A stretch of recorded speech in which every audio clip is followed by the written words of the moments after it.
Hi, everybody. It's July 13th, and Lindsey Graham has died at 71 years old, shortly after visiting a Ukrainian missile factory. What's up with that? And at the same time, we also have Donald Trump, who reimposed the blockade on the Iranians in the Strait of Hormuz. Then on top of that, we also have the continuance of the Muslim takeover, which a lot of people may not want to hear, but it's happening. It's happening in Dearborn, Michigan. It's happening all over the country. It's happening in the UK. It's happening in Australia. It's happening worldwide. And we're going to talk about that a little bit towards the end of the show, and a little bit of we're going to cover some of the clips that I've been seeing. We'll see if it's just propaganda, but I have actually accumulated about 2 hours worth of different imams. And if you don't know what an imam is, it's like a pastor to the Muslims, and basically saying that they are going to invoke Sharia law. And so what is my problem with Sharia law? Well, my problem with Sharia law, as a police officer myself who took the oath, swore the oath to put the United States Constitution first and the American flag first, is that Sharia law imposes on the Constitution. It basically contradicts the Constitution. They will use our rights to basically destroy our rights. And they will say, well, we have a freedom of speech to practice our religion, but that religion in itself wants to supersede and override the United States Constitution. And the problem with this is that we have a lot of differences in our ways of life. And a lot of people aren't liking the violence that comes from this certain set. Not every Muslim, obviously, but we need to talk about that issue. So we'll talk about that today. And again, we'll also talk about the Russia-Ukraine war, Israel, Lebanon. We'll cover all of that and what's really happening. And so at the end of the day, it's going to be a big show. So what do you guys think? Be sure to like, share, comment, subscribe. What are your thoughts on everything that's going on? Honestly, I think it's quite interesting to see where we're at. Again, it's July 13th, 2026, and history is being made. It's a crazy time we're living in. I don't know if anybody else is just going on with their day and, you know, thinking like all of this is normal, but I think we are living in a time where we kind of need to pay attention to all of this. We need to pay attention to the fact that, again, Lindsey Graham visited Ukrainian President Vladimir Zelensky, talking about Russian Patriot missile contracts and basically an entire contract that would allow the Ukrainian military, with your taxpayer dollars, to fund and continue this war against the Russians. And at the same time, we also have, again, Trump reimposing the blockade on the Iranians in the Strait of Hormuz. This shortly follows after a strike on Qasem Island, also in Sarik and many areas around the Persian Gulf. And then the Iranians had struck back in retaliation over the weekend, again striking U.S. bases in 5 different countries over the Persian Gulf, mostly Kuwait, Jordan, Bahrain, Qatar, and essentially Saudi Arabia. So very interesting to see where things are going. I think it's going to be quite an interesting thing that we're going into when we look at all of it. So again, let's get right into the news. I wanted to cover this first video first. What do you guys think about where we're at today? I think it's pretty crazy to see just how much things are actually turning in a strange favor. So again, let's start with Lindsey Graham. Lindsey Graham, again, 71 years old. They said he died of cardiac arrest. Now, I also think it's interesting that Mitch McConnell, by the way, has not shown his face. An AI, some people believe that an image was put out by his Twitter account, and it was his team that runs his Twitter, similar to Senator Lindsey Graham, if you didn't realize this. Lindsey Graham, when they announced his death, it was his team on his Twitter page who announced that he was dead. So who's to say that the same thing hasn't happened to Mitch McConnell? So again, before we get into this, we have to understand that Lindsey Graham was a senator. He has been pushing a lot of this entire Iran war and then the Ukraine-Russia war, really just a warmonger overall. Now, obviously, he was a U.S. senator. We should respect his life and his achievements and whatnot. But we also have to understand the fact that he was not interested in America. And we have clips also on my YouTube channel. I'll find it right after I show these, where Lindsey Graham is saying, I want to send your sons and daughters to go and fight and die for Israel. I'm not for you. I'm for Israel. And I made a short about this maybe a few months ago, where literally he's saying this, and he's just saying it shamelessly. So first, let's watch this clip where, again, Lindsey Graham confirmed dead at 71 shortly after meeting with Ukrainian President Zelensky. Again, this was just hours before his death. Yeah. Got a little update for you here. Yeah. Just tell me when I can talk. But good visit with the president, right? Yeah, I think really a good meeting. Yeah, the mood was good, and we had some very important results. And I think that the decision of President Trump about licenses, positive signals about Patriot licenses. Patriot missiles, not licenses. It says on the captions incorrectly. I'm pleased to announce, as of about 30 minutes ago, we've reached agreement with the White House on a version of the Russian sanctions bill that they will support. It means it's going to become law. So when I get back to Washington, I'm going to go with Senator Blumenthal to the Republican and Democratic leader to see if we can find time to move this Russian sanctions package that would give tools to President Trump to help end this war. Tools for President Trump to end this war. So again, the theories are that either A, he did die of natural causes, sudden death. Again, they said that it was sudden illness, which was crazy. Again, a lot of confirmations say that it was from just natural causes, cardiac arrest. Donald Trump, he said he spoke to Senator Lindsey Graham just a little bit before his death. So very interesting there. But then when we see all of the connections here with Lindsey Graham and really how much he's been pushing this war, it's kind of interesting. So again, we also have this clip.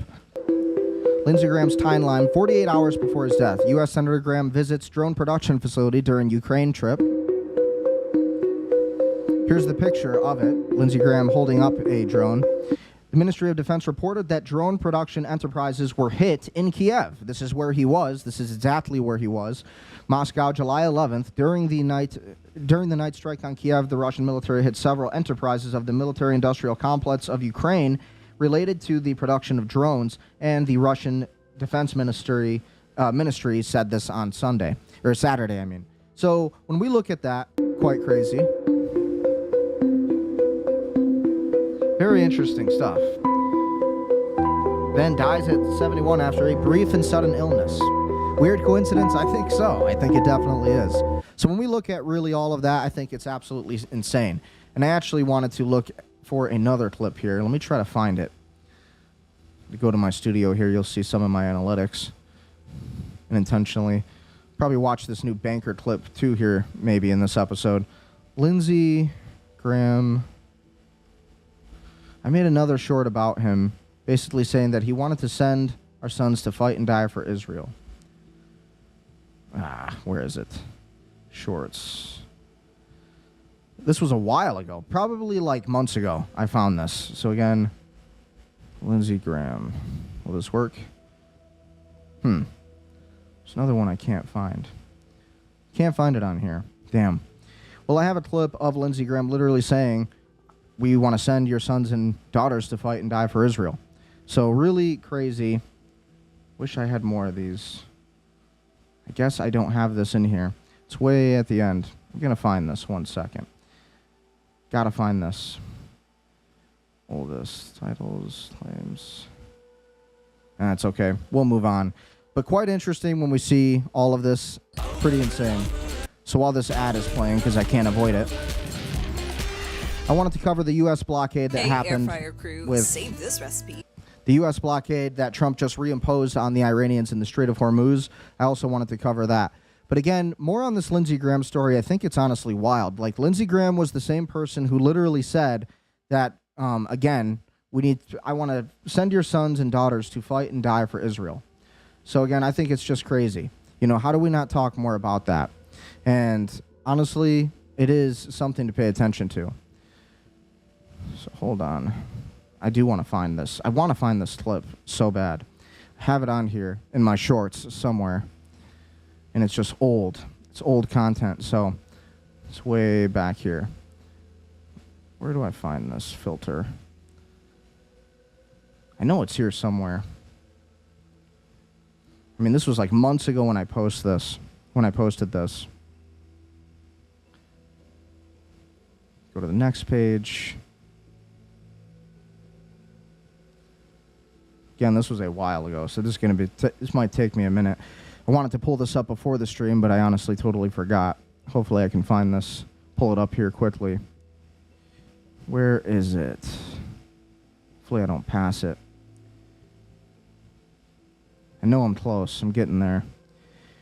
But again, leave your comment. What do you think about Lindsey Graham and his death? Again, he was a U.S. senator, and that's obviously something we need to respect. We need to respect our politicians. We need to respect the fact that this was a man who died, and this was a man who lost his life at the end of the day, regardless of how. No matter what he promoted, no matter how many, embarrassing things were found out about him, especially in the Epstein files, everything we learned about him at Disney World, holding the little lollipop thing, right? Kind of strange there. And so a lot of weird stuff came up with Lindsey Graham, and a lot was revealed about him. But at the end of the day, we also need to remember that this was a man who, again, served our country, whether or not he did a good job, whether or not he believed in what he was doing. Somebody lost their life, and we have to, you can tell a lot about people about how they handle somebody's death. So there should always be respect when somebody dies, even if they don't respect you or wouldn't have respected you, right? So that's kind of my thoughts as I'm looking for this video. I know we're close here. Where is it? Where is it? Where is it? I got to find this clip. It's so relevant. I meant to pull this up before the stream. Again, insane, though, what we're looking at. I think it's some pretty crazy times, ultimately. All right, now we're getting really close. There's forces, Caesar, CIA, realtor. But honestly, what do you think about Trump, too? And a lot of his statements, his stance on the entire Iran war and everything that's been going on. Honestly, I've seen some interesting things over the past weekend as I've taken this little mini break. Usually take the weekends off. I know we're getting close here. Where is it? I might have already passed it. Or maybe YouTube just deleted it on me. I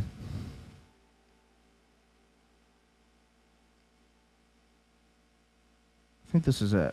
Is this it? Ah, dang it. It's not it. Where is it? I'm going to find this thing. I apologize. I wanted to have this ready. Totally forgot to bring this up right before the stream. But it's important. It's important because it adds a lot of context to what Lindsey Graham really believed in. Ah. Here we go. Was this it? Trump is my favorite. So more crazy statements from Lindsey Graham. So I just want to say I feel good about the Republican Party. Is this I it? feel good about where we're going as a nation. He sounds drunk. We're killing all the right people and we're cutting your taxes. He literally sounds like he's been drinking. This might be one of the clips. I'll just play it anyways. What is with this? Like, does anybody else see this reaction? Look at this guy. He's like so happy that America is going to die from this war. Evil laugh. So again, that's just one of the clips from Lindsey Graham, but that's still not the one I was really looking for. Lindsey Graham. YouTube really needs to get better at their filtering. I should be able to find these clips. I've posted so many shorts, it's just honestly hard to find stuff. I wanted to pull this up before the stream and totally freaking forgot. So annoying. Where is this? America first or Israel first? Where is it? Gotta find it.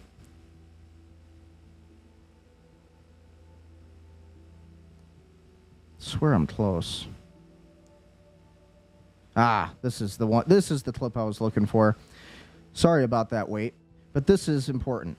So take a listen to this. With Israel. Whoa, that's a big. Forget it. I'm not with you. I'm with Israel. I will be with Israel. Whoa, that's a big statement.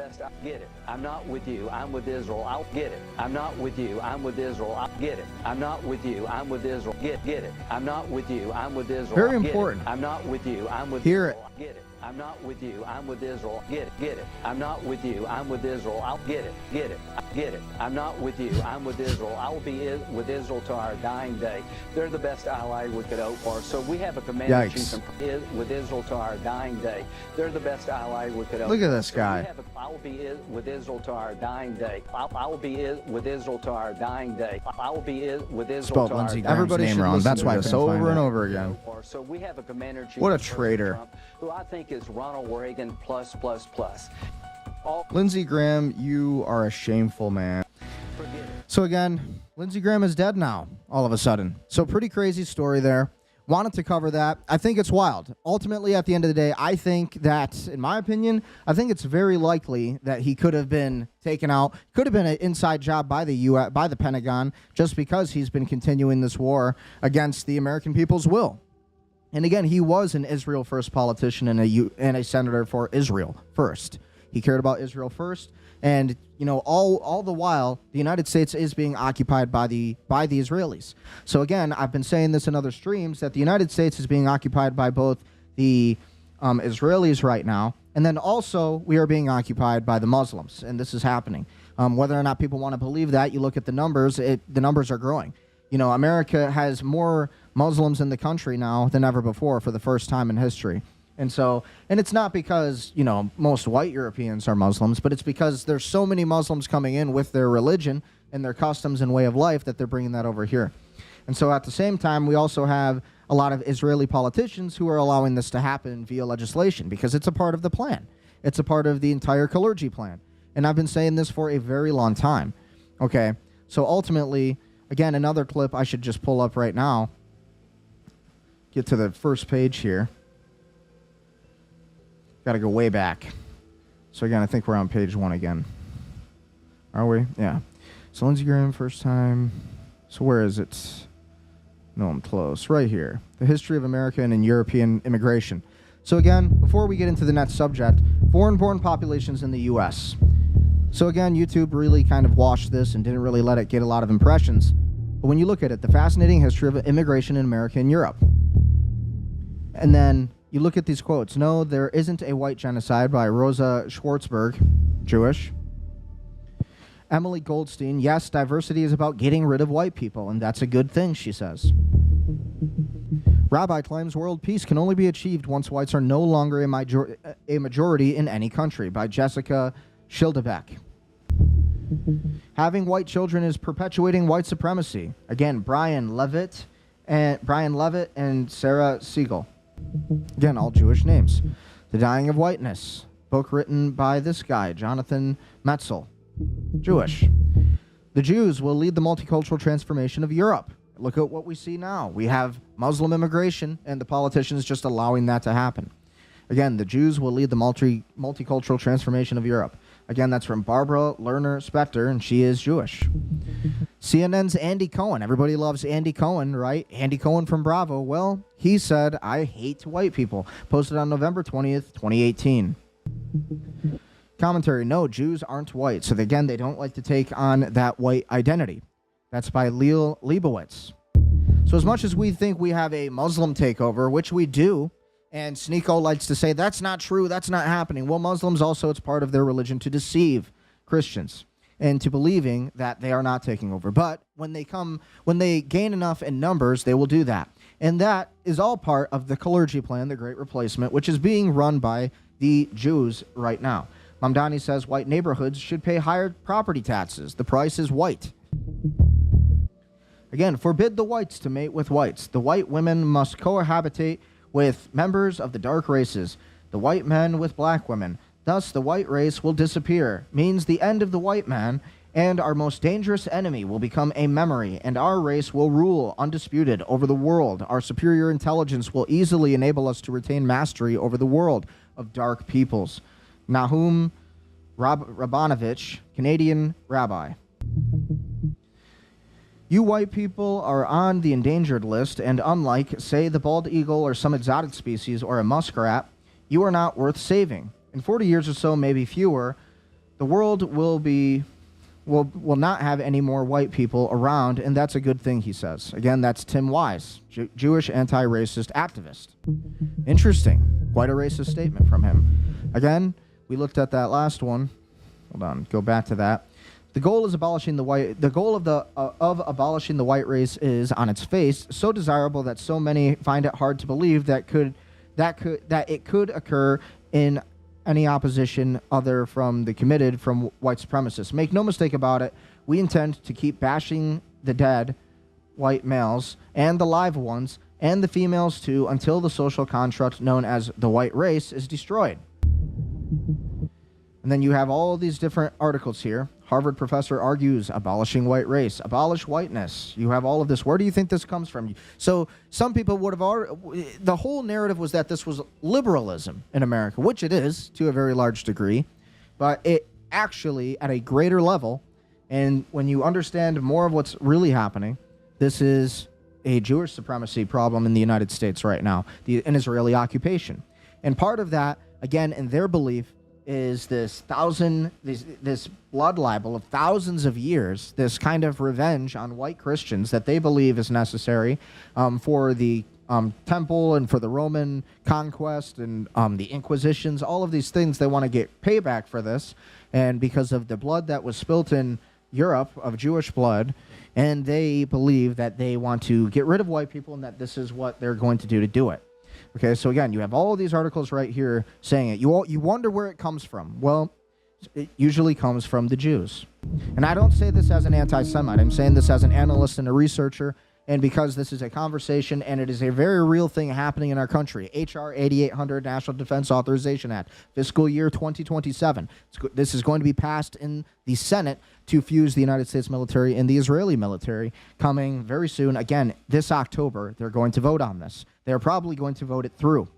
Again, so this is why I'm covering this specific subject. And again, when we're talking about the Muslims, we have to be sophisticated enough to understand that it is a lot of our Jewish counterparts and adversaries who are basically taking power in Congress and Washington, D.C., and they are allowing this to happen through the Supreme Court and through legislation and all of these things. And then, of course, through blackmail and through payoffs, APAC, all of these things, buying off politicians. And it happens like this.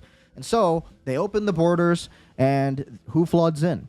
Well, it'll be people from these third world countries and countries that are currently at war right now, right? You have a lot of the Israelis who are pushing out Palestinians right now, committing a genocide that is happening. And these people, where are they going? Well, they don't want it. They're not able to live in Israel anymore, right? They're not able to live in Palestine. They're not able to live in their homeland. So where do they go?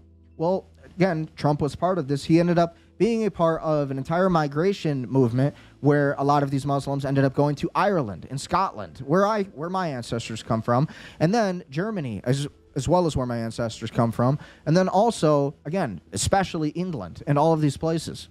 And so who's getting hit the hardest? Well, it's all the white countries. It is Europe, is it not? You couldn't really disagree with it when you actually look at the videos on X, when you look at the actual data, right? So again, then you look, so the reason I'm showing these is because these quotes and these statements from prominent Jews and rabbis is because we have this debate that, well, it's the Muslims taking over America. No, it's not the Muslims. That's propaganda. It's the Jews taking over. No, it's not the Jews. It's the Muslims taking over. It's both of them. And it is part of, again, the Greater Israel Project. This is all part of the plan, the Kalergi plan, the Great Replacement. This is exactly what's going on. And historically, the Jews call this Gog and Magog, G-O-G and Magog, M-A-G-O-G, Gog and Magog. And it is the war of Christians versus the Muslims, basically. And whoever wins, essentially, will basically rule. And the Jews would rule over and fund both sides. So that's really the entire plan. That's why I'm reading all these quotes from rabbis. Not because I'm an anti-Semite, but because I think this needs to be exposed a little bit about what's really happening in the United States of America. And I find it to be unpatriotic and un-American for anybody who's not willing to speak about this, because this is absolutely happening. Again, the white race is the cancer of human history. This is from the Jewish activist Susan Sontag. We're only halfway through. 2,000 rabbis support that. The key to solving the social problems of our age is to abolish the white race. Again, that comes from Noel Igmativ, American history professor, Massachusetts College of Art. And then you see all these different quotes here. I won't go through all of them.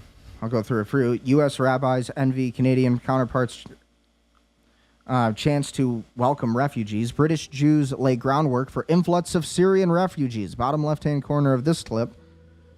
Again, crazy.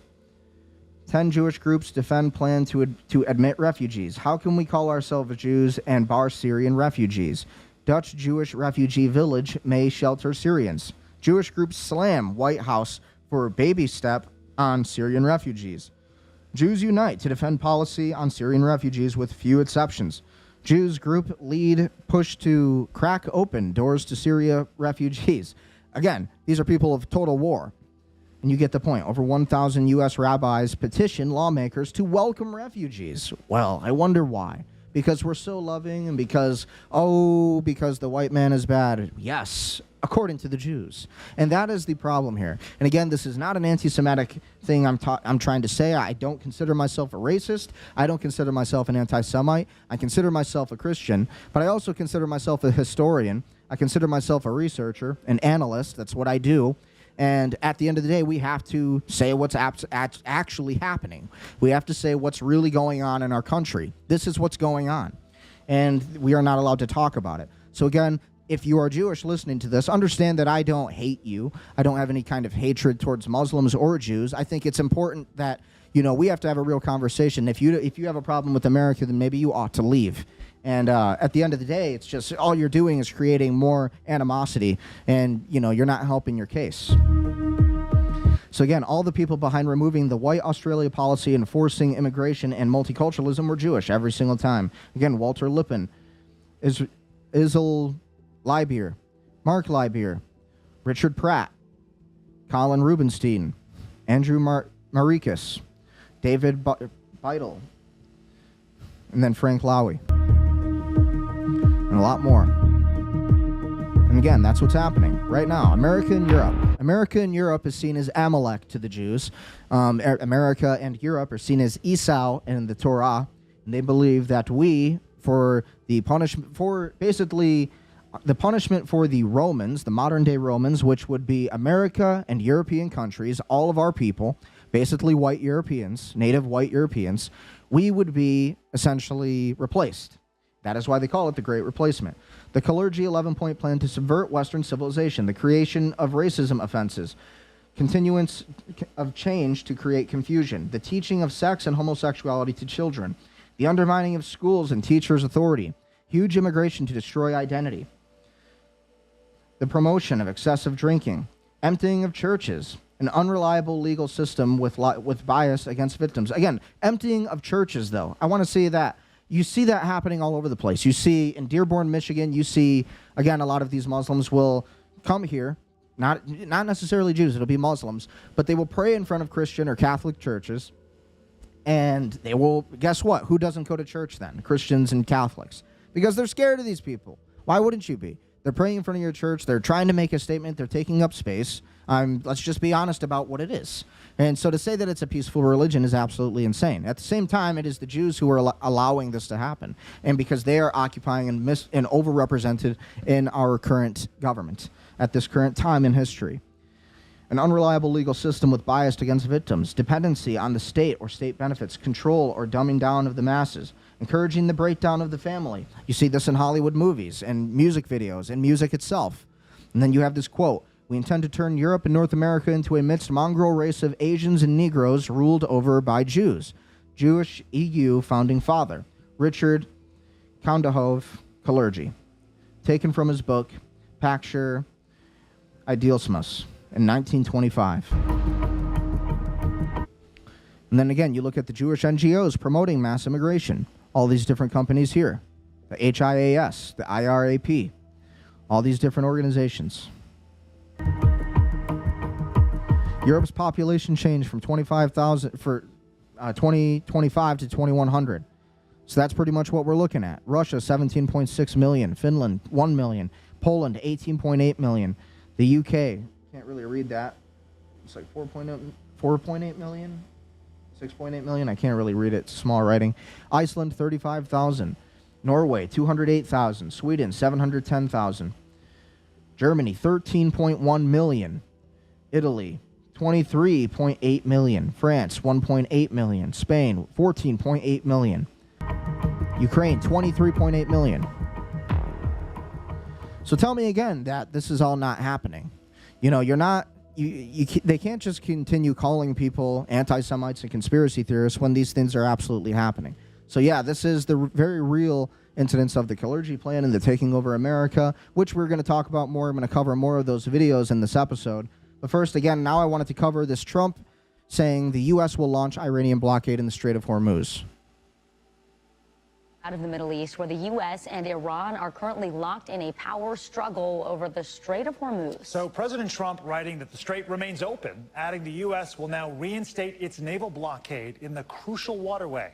But this time, Trump says the U.S. will only stop Iranian ships from passing through and just going to let every other country have open use for a small fee. However, Iranian leaders claim they have control, and they say the strait is closed. Officials in Tehran are accusing the U.S. of endangering the world's oil supply and say they will manage the strait with, quote, strength and power. We are already seeing a rise in oil and gas prices amid this back and forth, with Americans now paying almost 10 cents more at the pump compared to just last week. NBC News international correspondent Matt Bradley has been following all the back and forth. He joins so the us war from Tel Aviv. continues. So Matt, So do the gas prices going up. And degraded Iran's ability to attack commercial ships. We also saw several U.S. allies under fire from Iran this week. How stable is it? And if you're trying to take your ship through the Strait of Hormuz, how much confidence would any independent operator really have in this scenario?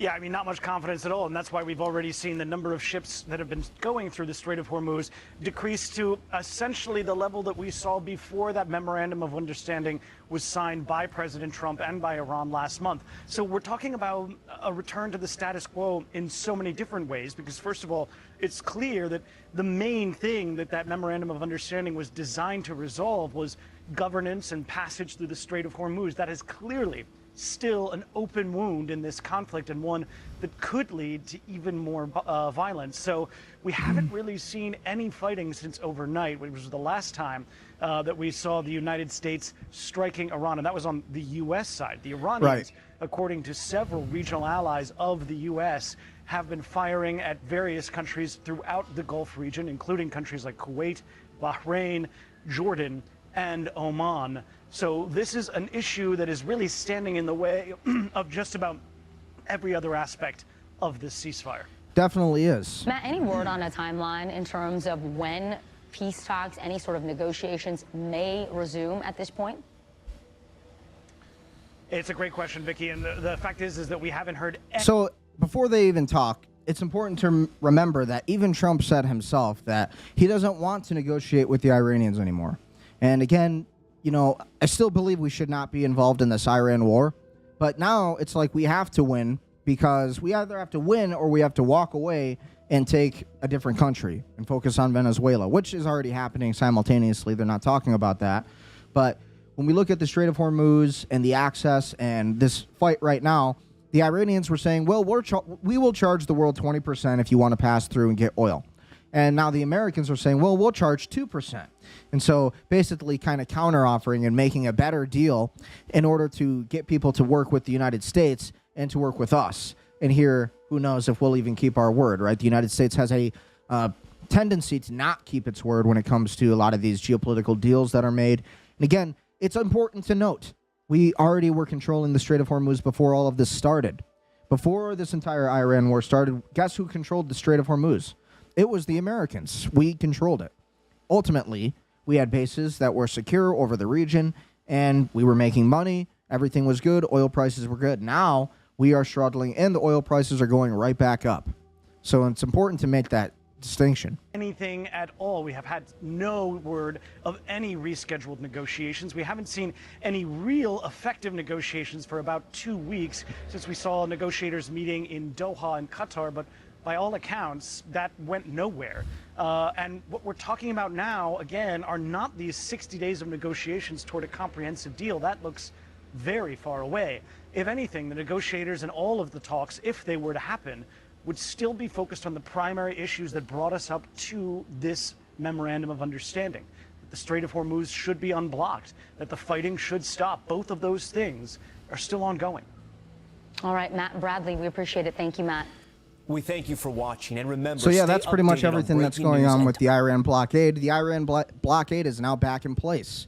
Okay, and when we look on marinetraffic.com, we can see all of the updates with what's going on in the Strait of Hormuz. So as we zoom in here, kind of get an insight into what's new from last week. So when we look at the actual strait, guess what? Not a lot of traffic going through.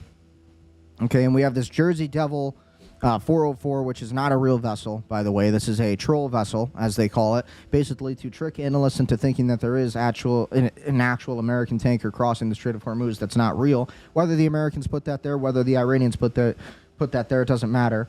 Again, these are basically fake vessels. 404 God. Like, you know, none of these are really real. And so it's basically a troll on analysts. But when we look at the actual traffic in the Strait of Hormuz, from what we're looking at, the patterns, nothing's changed in months as I've been looking at this map. Nothing, really. We still have this. This is basically the blockade. And again, we also have a lot of docked ships here, anchored ships, crude oil tankers and vessels, LPG tankers, LNG tankers, and they're all basically anchored right here just east of Fujairah. That's always where they're at. And again, same area just west of Sharjah and Dubai. And then we have Qatar.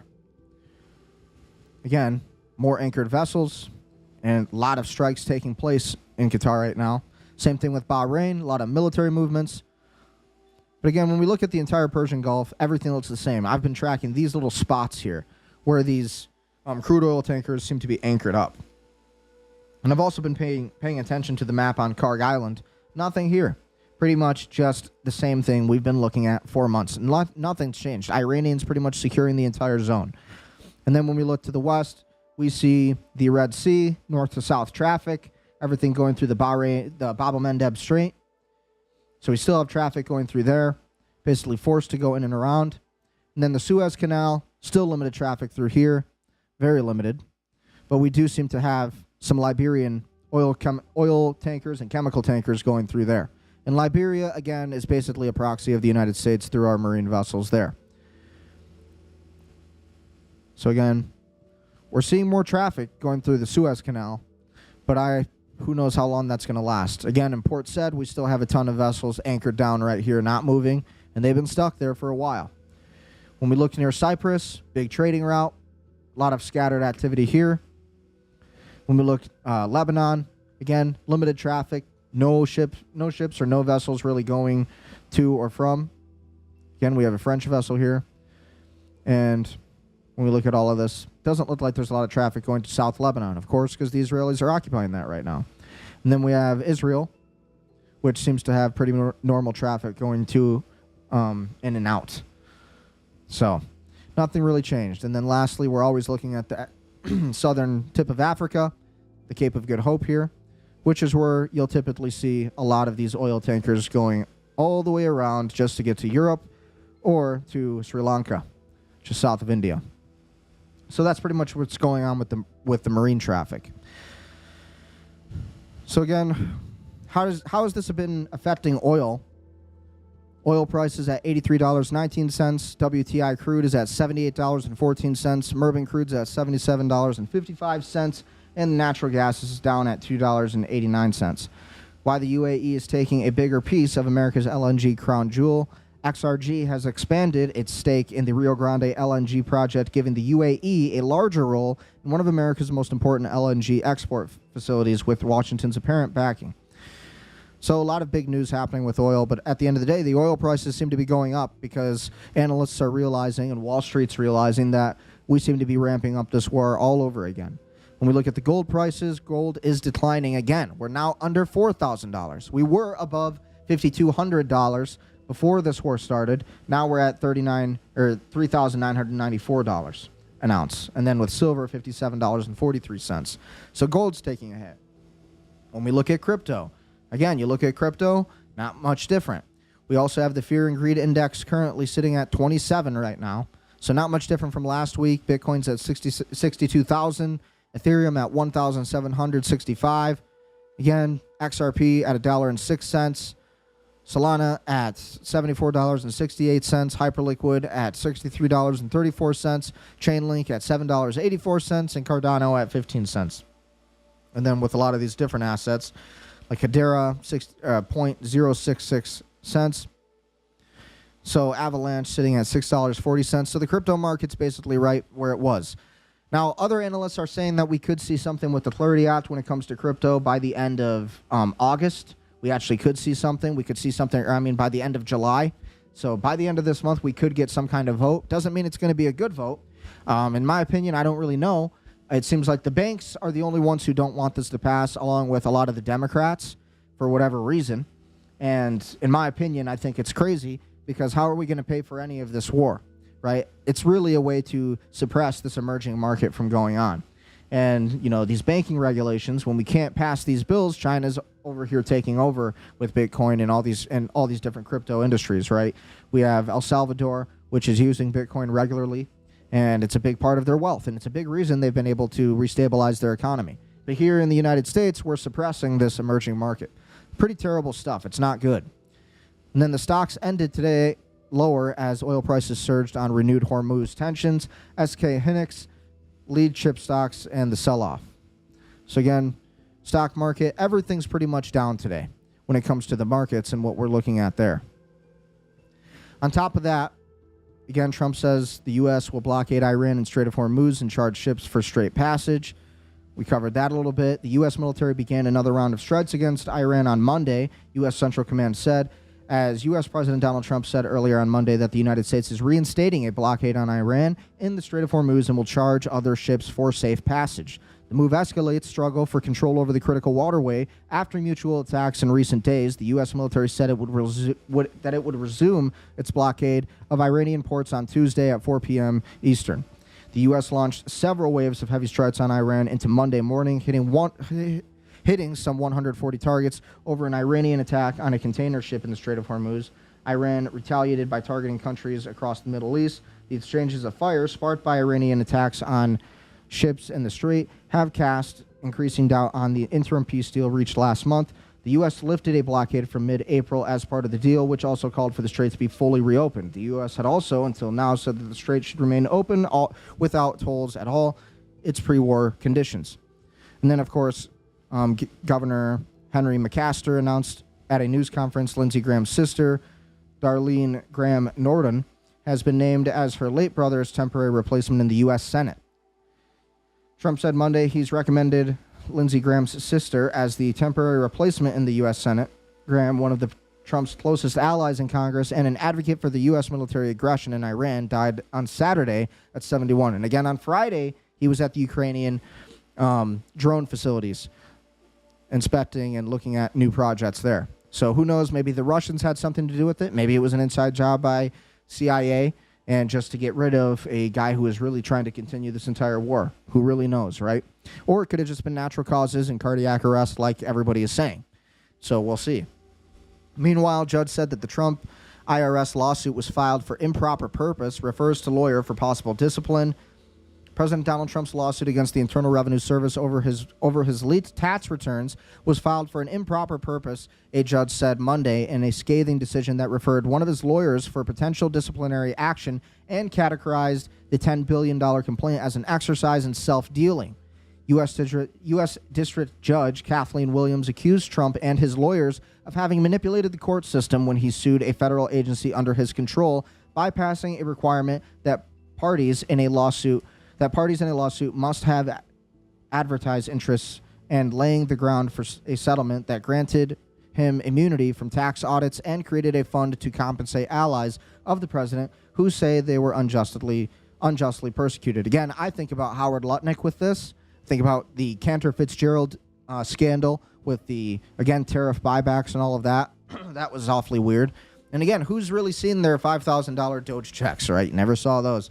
U.S. District Judge Kathleen Williams accused Trump and his lawyers of having manipulated the court system when he sued a federal agency under his control, bypassing a requirement that parties in a lawsuit must have advertised interest in laying the groundwork for a settlement that granted him immunity from tax audits. The judge stopped shortly of explicitly voiding the deal shielding Trump from tax scrutiny, but said the government cannot claim the agreement was the result of a legitimate legal process. Whether the executive branch actors can privately agree to themselves and their former client bank immunities and billions of dollars in tax monies for legally undefined grievances was never an issue advanced to its court, said Williams, an appointee of President Barack Obama. The question is whether the parties could do so by claiming to be adverse and engaging the legitimacy of a court proceeding. The answer is a resounding no. So the IRS is, again, striking back. And again, it kind of reminds me of this clip. Again, I wanted to go to that. Now it's a good time to, I guess. So I just released this one video on YouTube. Of course, it's not getting a lot of views just because, you know, it's not necessarily content that you're supposed to see. But this is the truth about the banking system. Right here. Maybe you've seen this video, maybe you haven't. But this is absolutely exactly what's going on. Hello. My name is Montague William III. And what I will tell you may well sound absurd, but the less who believe it, the better for me. For you see, I'm in banking and The big big industry. I love this poem. For many a year we have controlled your lives, while you all just struggle and suffer in strife. We created the things that you don't really need, your sports cars and fashions and plasma TVs. I remember it clearly how all this begun. Family secrets from father to son, inherited knowledge that gives me the edge, while you people lie sleeping at night in your beds. We control the money that controls your lives, whilst you worship false idols and wouldn't think twice about selling your souls for a place in the sun. These things that won't matter when your time is done. But as long as they're there to control the masses, I just sit back and consider my assets, safe in the knowledge that I have it all, while you common people are losing your jobs. You see, I just hold you in utter contempt. But the smile on my face, well, it makes me exempt. For I have the weapon of global TV. Important, listen. Which gives us connection and invites empathy. You would really believe that we look out for you, while we bankers and brokers are only a few. But if you saw that, you'd take back the power. Hence, daily terrors to make you all cower. The panics, the crashes, the wars, and the illness that keep you from finding your spiritual wholeness. We rig the game, and we buy out both sides to keep you enslaved in your pitiful lives. So we rig the game and buy out both sides. And again, here we just read about how the IRS literally told the President of the United States, nope, your lawsuit's not good, get out of here. And basically, no authority over the IRS. The bankers. And so it really reminds you, who's really in control? Is it President Trump? Is it the Congress? Or is it those who issue and control the money? Like Mayor Amschel Rothschild said, permit me to issue and control the money in the nation, and I care not who makes its laws. So, go out and work as your body clock fades. And when it's all over, a few years from the grave, you'll look back on all this, and just then you'll see that your life was nothing. A mere fantasy. There are very few things that we don't now control. To have lawyers and police force was always a goal, doing our... This was hard hitting for me, because I'm a police officer, right? Or that's, and these people really believe that they control everything. And they do. In many cases, in many contexts, the bankers do control the world. Even the police, even the lawyers. Bidding while you march on the street. But they never realize that they're only just sheep. For real power resides in the hands of a few. You voted for parties. What more could you do? But what you don't know is they're one and the same. Old Gordon has passed good old David the reins, and you'll follow the leader who was put there by you. But your blood, it runs red, while our blood runs blue. But you simply don't see it's all part of the game. Another distraction, like money and fame. Get ready for wars in the name of the free. Vaccinations for illness that will never be. The assault on your children's impressionable minds. And a microchipped world. You'll put up no fight. Neuralink. Information suppression will keep you in tow. Depopulation of peasants was always our goal. But eugenics was not what we hoped it would be. Oh yes, it was us that funded Nazis.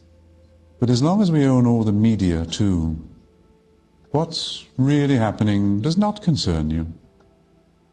So just go on watching your plasma TV. And the world will be run by the ones you can't see. It's absolutely true. The bankers run everything. Who controls the game in Monopoly? It's the bankers.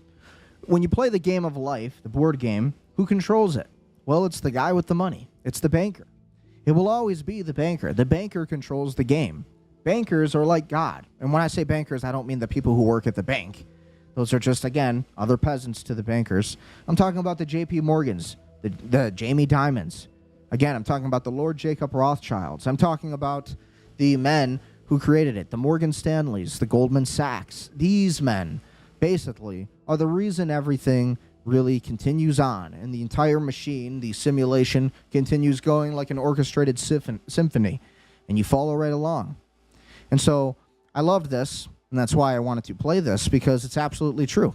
And this is the fact of the matter. This is the reality you are living in. The bankers control the world, and they always will. He who controls the money controls Congress, and he controls the world. So there's just no doubt about it when you look at really everything that's going on. Meanwhile, with the Israeli and with the Israel-Lebanon news, I also wanted to get into that. Israeli drone strikes Lebanon despite the U.S. brokered framework deal. Latest strikes reportedly killed one as Amnesty urges probe to earlier Israel attacks, which killed 24 citizens. So everybody's paying attention to Lindsey Graham. Everybody's paying attention to these tit-for-tat U.S.-Iran strikes over the weekend. Everybody's paying attention to the Sneeko debates and Nick Fuentes and the Charlie Kirk case. There's so much to pay attention to. But you also have this war in Lebanon that really is important because it pretty much decides the course of this entire war. Okay? And so you have to understand. This is, again, from Al Jazeera. A man was killed when an Israeli drone struck his motorcycle in the Lebanese town of Kafr Raman. According to state-run media, the latest attack, despite a United States brokered framework agreement, intended to pave the way for a phased Israeli withdrawal. Also on Friday, another young man was seriously injured in the same area of southern Lebanon after a drone targeted his vehicle. He was transferred to hospital, Lebanon's national news agency reported.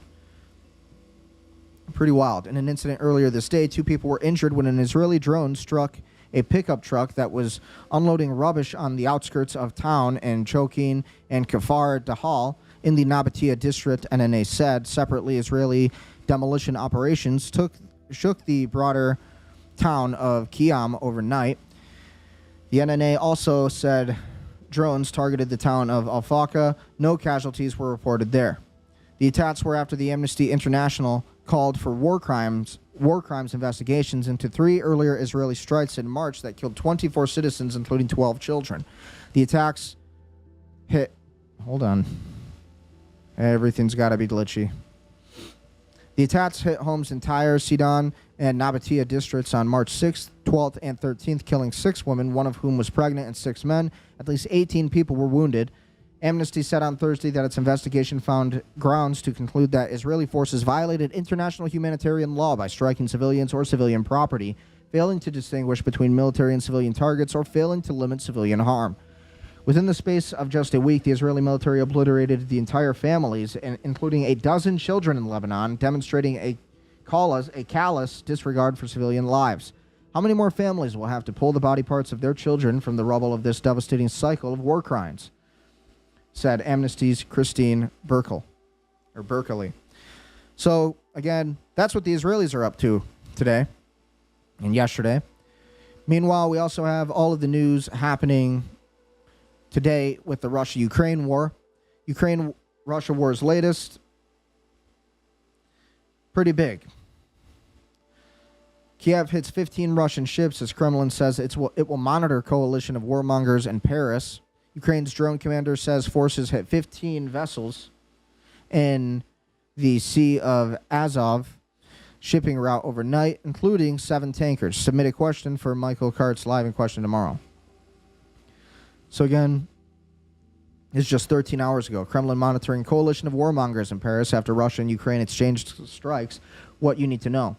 We're not bringing you live updates for now, but so 3 killed in Moscow, 3 people have been killed, and 5 injured in a Ukrainian drone attack on the wider Moscow region in Russia, according to its governor, Andrei Vyarbov.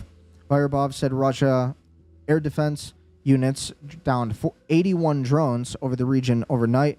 The interceptions happened over 14 areas in the region, he said. Ukraine's prime minister steps down after a year. Ukrainian Prime Minister Yulia Severdenko stepped down yesterday as Vladimir Zelensky began a reshuffle of his government. Zelensky said he was grateful to the outgoing PM appointed last July, but that Kiev would be changing its political strategy ahead of the winter. He also said he had offered a new and important position for the former premier.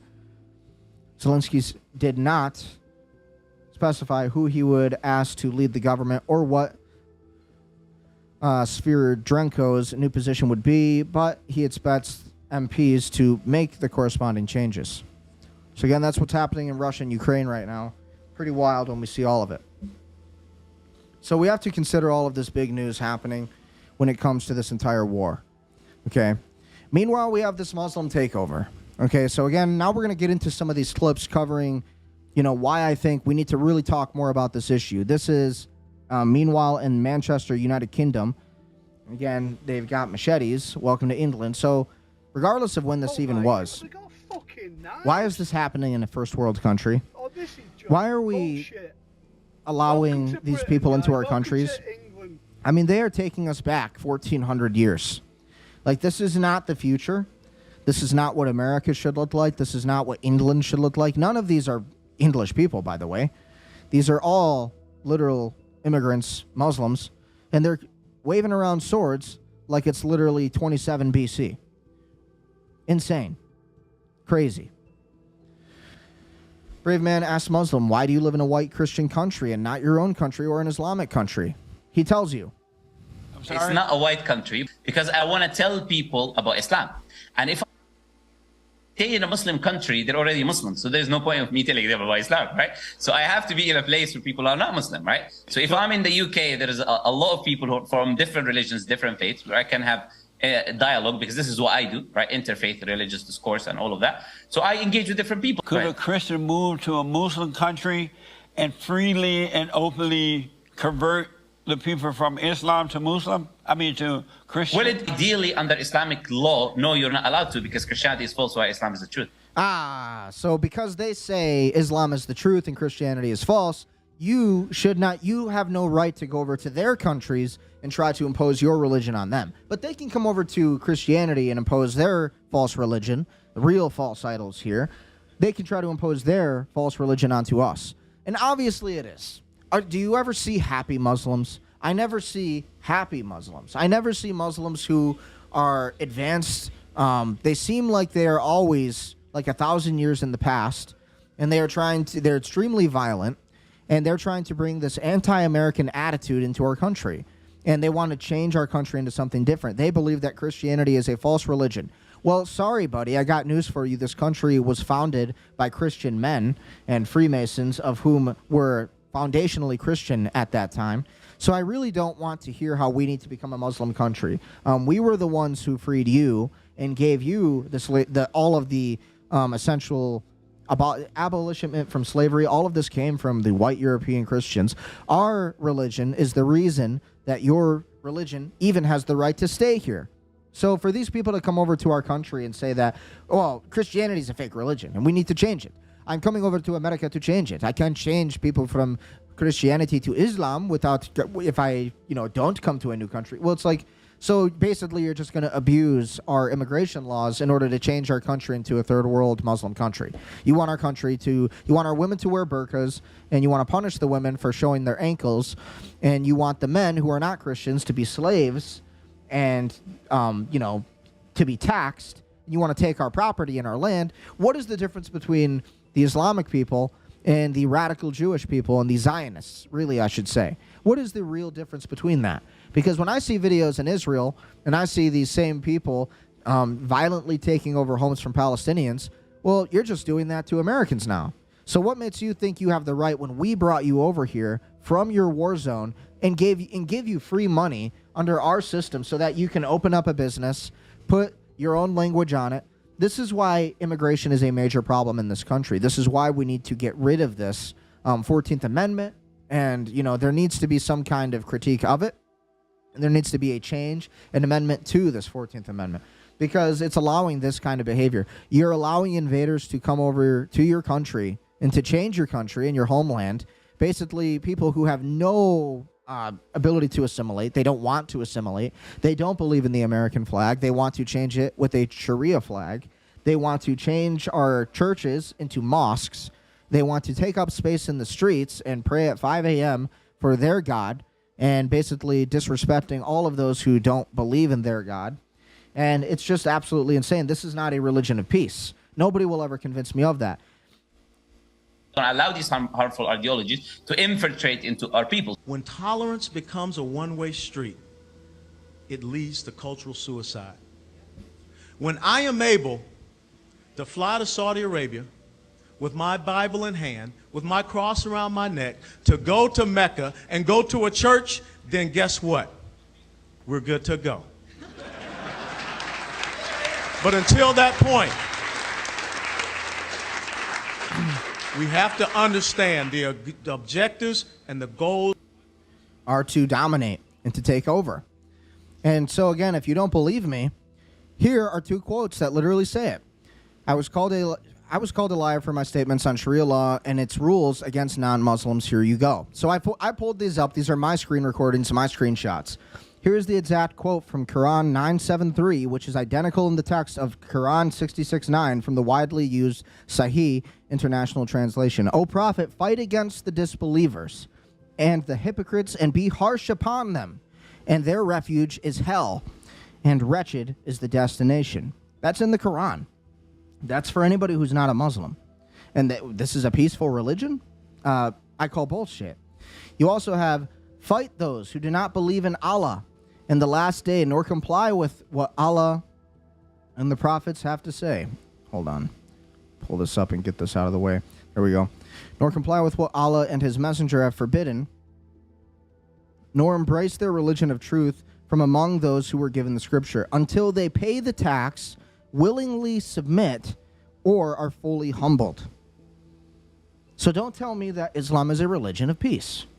And if you still don't believe me, I have one more quote here. Hold on. Let me find it. So again, right here, one of these is a video. Where is it? Well, I did have it. I guess not. Anyways, you get the point.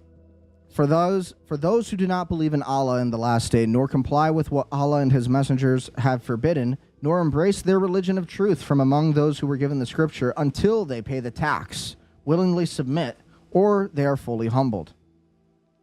Horrible. That is not a religion of peace. That is not the religion of a peaceful divine God. And we should not accept that or tolerate that in our country. Here's more. Muslim, we are commanded to terrorize the disbelievers. It is our religion. It is clearly in the Quran. It is commanded from Allah. This means terrorize them.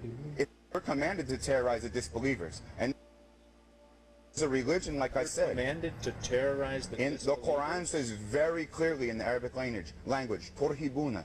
This means terrorize them. It's a command from Allah. We're commanded to terrorize the disbelievers. And this is a religion, like I said. Commanded to terrorize the disbelievers. The Quran says very clearly in the Arabic language, turhibuna. This means terrorize them. It's a command from Allah. We're commanded to terrorize the disbelievers. And this is a religion, like I said. Commanded to terrorize the disbelievers. The Quran says very clearly in the Arabic language, turhibuna. This means terrorize them. It's a command from Allah. We're commanded to terrorize the disbelievers. You're getting the point. This is not a religion of peace. You can never call it a religion of peace. Meanwhile, total remigration immediately. What the F is this? So let's take a look at this video. This is recent. Here's a state trooper pulling over this immigrant, a guy who can't speak English. He had his brights on while driving down the road. Officer pulls him over and says, hey, you know you had your brights on, right? He's like, what are brights? He doesn't even know what brights are, can hardly speak English, can hardly be understood or understand what this cop is saying. Are you the registered owner of the vehicle? Yeah. You have a driver's license with you? You got the vehicle in park, right? Didn't even have the vehicle in park. Alright. You realize the speed limit through here is only 55, right? 55? 55. And here is 50 or 55? How much is here? 55. 55. And I'm coming You're doing 64. 64.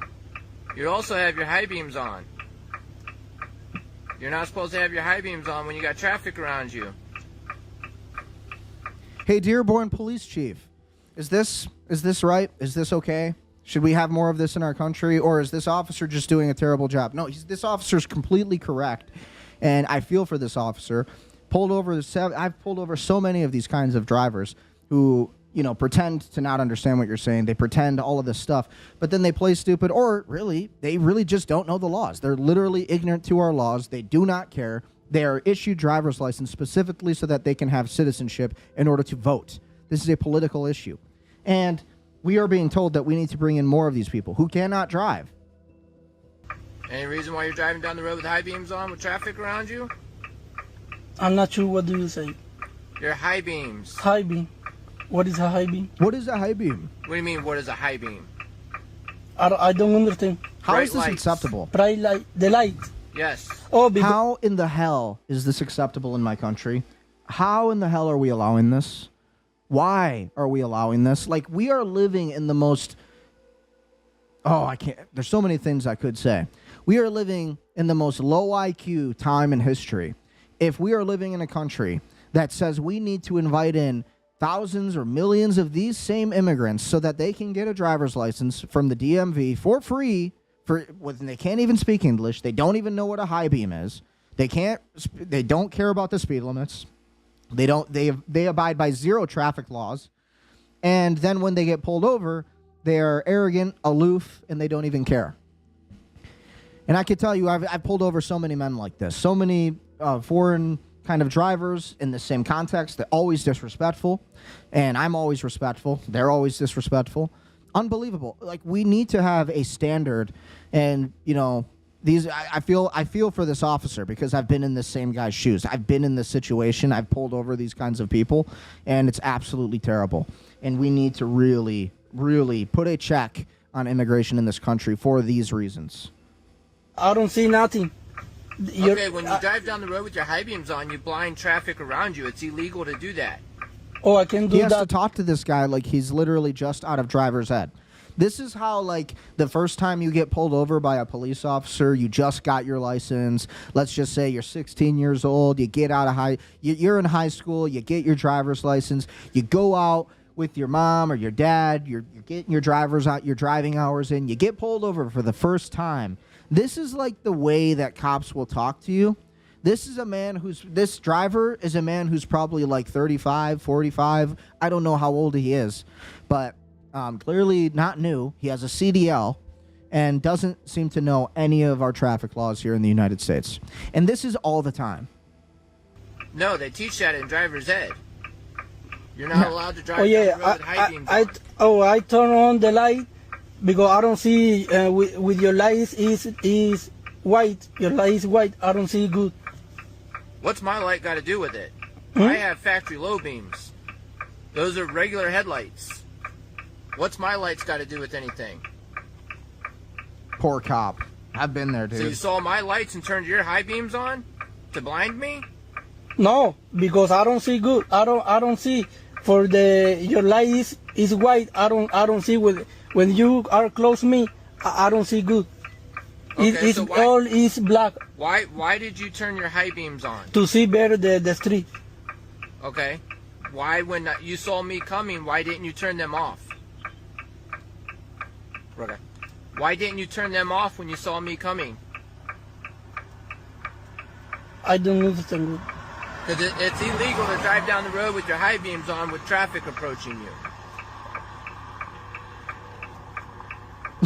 He just doesn't even respond. Don't stare at me with a blank stare. That necessitates an answer. It's illegal to drive down the road with your high beams on when traffic approaching you. So when I was approaching you, I even flashed my lights at you to tell you you have your high beams on. Why didn't you turn your high beams off? What world am I living in, dude? Because I see when you turn. Okay, that's after I passed you. When I passed you.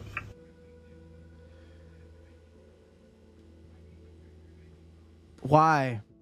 Why do we have to live like this? We don't have to live like this.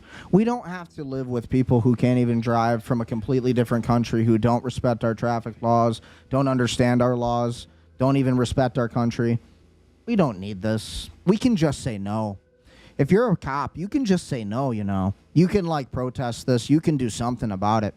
Like, honest to God. I mean, how much longer is law enforcement going to just continue accepting this? And again, I say this as a cop myself. Like it's gotten to a point to where we have to say something about it. Keeping the oath is to expose these people. Keeping your oath to the Constitution and our country is to expose these kind of drivers. Because we are living in a world of social media where everybody's on their phone and preoccupied and distracted. And again, distracted driving even. And so we ought to be talking about this more often. Again, when I look at this cop, I see a cop who is just like me. I know exactly what he's going through, and I completely empathize with his situation because I've seen this, and it's unacceptable. We can't call ourselves a serious country or a first world country when we allow these people in and to get a driver's license and to completely violate the traffic laws. Now, one might say, well, this is only one video. Okay, well, let's talk more about it then. Let's see what the real thing is here. We have the slave trade in Libya 2026. How can black people be sold on African soil by Arab invaders? So white people are the problem. So white people are called the people who started the slave trade when it was the Jews. And at the end of the day, we're supposed to believe that white people have white privilege. We're so bad. We enslaved black people. But here today in 2026, Libyan people are literally slaves to Arabs. These men are migrants with dreams of being smuggled to Europe by sea. Excuse me, can I speak to you? We are going inside. Have a sit near place. Have a sit near place. They come in their thousands from Niger, Mali, Nigeria, Ghana. It's hard to believe that these are the lucky ones, rescued from warehouses like the one in which we witnessed the auction. They're sold if those warehouses become overcrowded or if they run out of money to pay their smugglers. Of these rescued men, so many here say they were held against their will. It doesn't take us long to find victory. Just take us home. No food, no drinking water. Just take us home. Want to go? No food, no water, nothing. Victory was a slave. We know that some people are being sold. Yes. Some people are being sold. Is this something you've heard about? Can you tell us about Sure. that? Tell us. I was sold. What happened? On my way coming, I was sold. Merciless beating. If you look at most of the people here, if you check their body, you see the mark. They're beating with electric. Even your boot, they took something like a sharp object. Understand? Most of them lost their. It was an Arab man that used gun to hit my eyes. You see what I'm passing through. I can't ever tell. I don't just know. For those Arab people, we cannot tell. We just pray to God to save us, we Nigerians, another country from the hands of the Libyans. At least they should try their best. I've spent 2 years plus. But for me staying there now, it's close to 7 months. It was because of the sweat. On my body have got white. We have not taken our bath since 2 months. And again, these men are being enslaved by Arabs. Gosh. If some people should open their body, they fix pipe inside their private part, pipe to peace. Tell some people to open their body. They should put their body for you. You will see that these people have finished us. Is it bullet wound?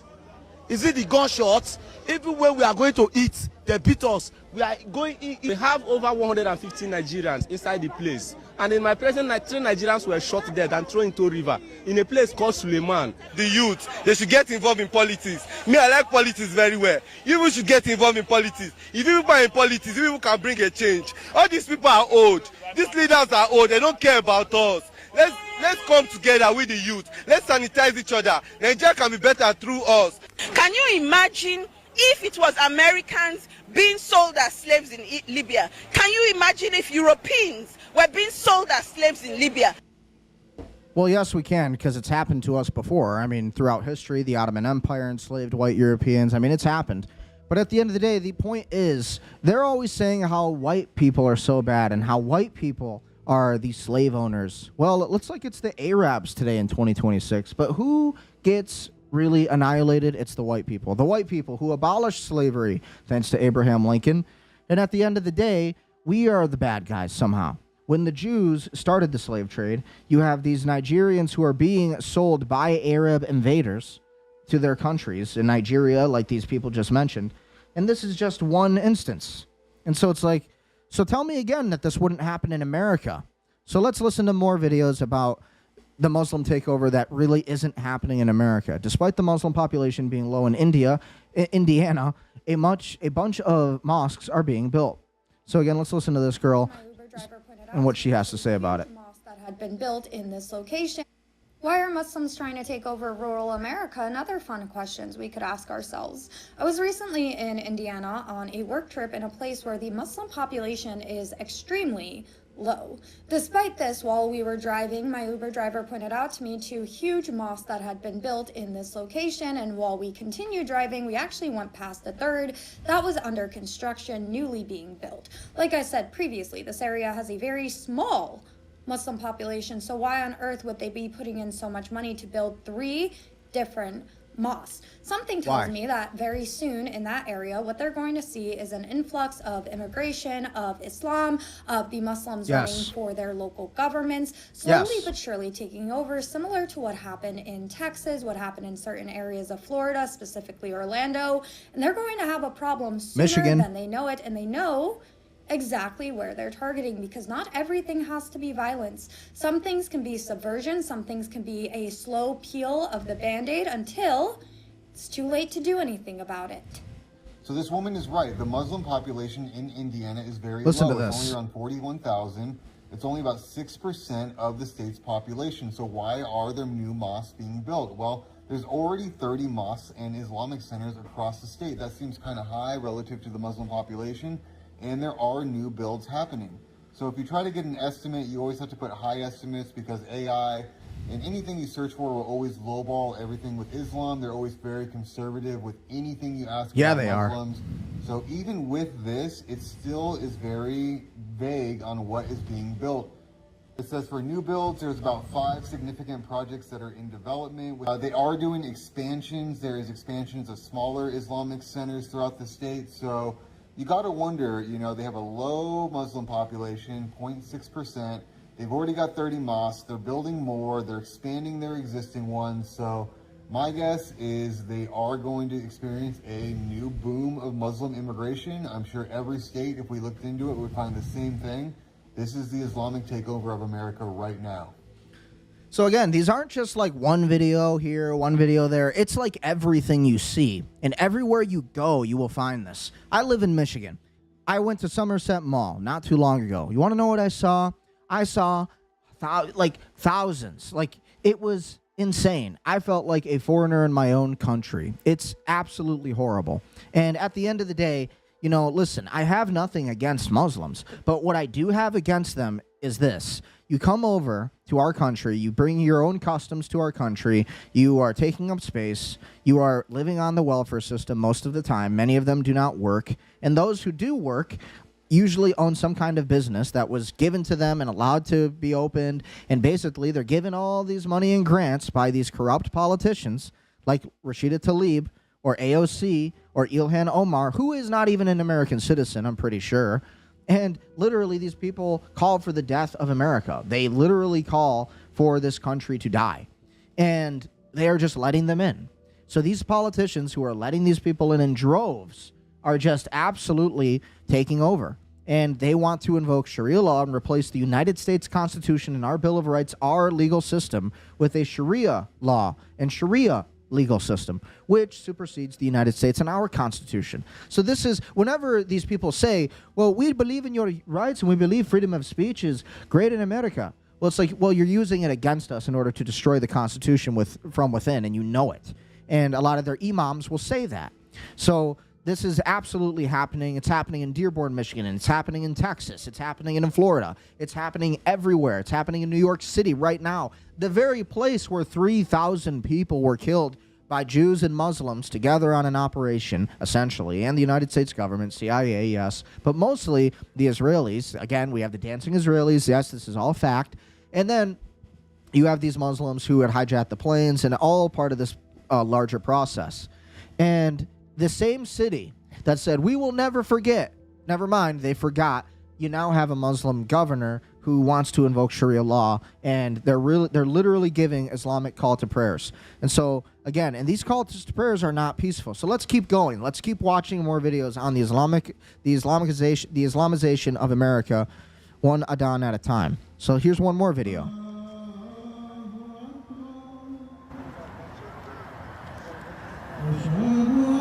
5 a.m.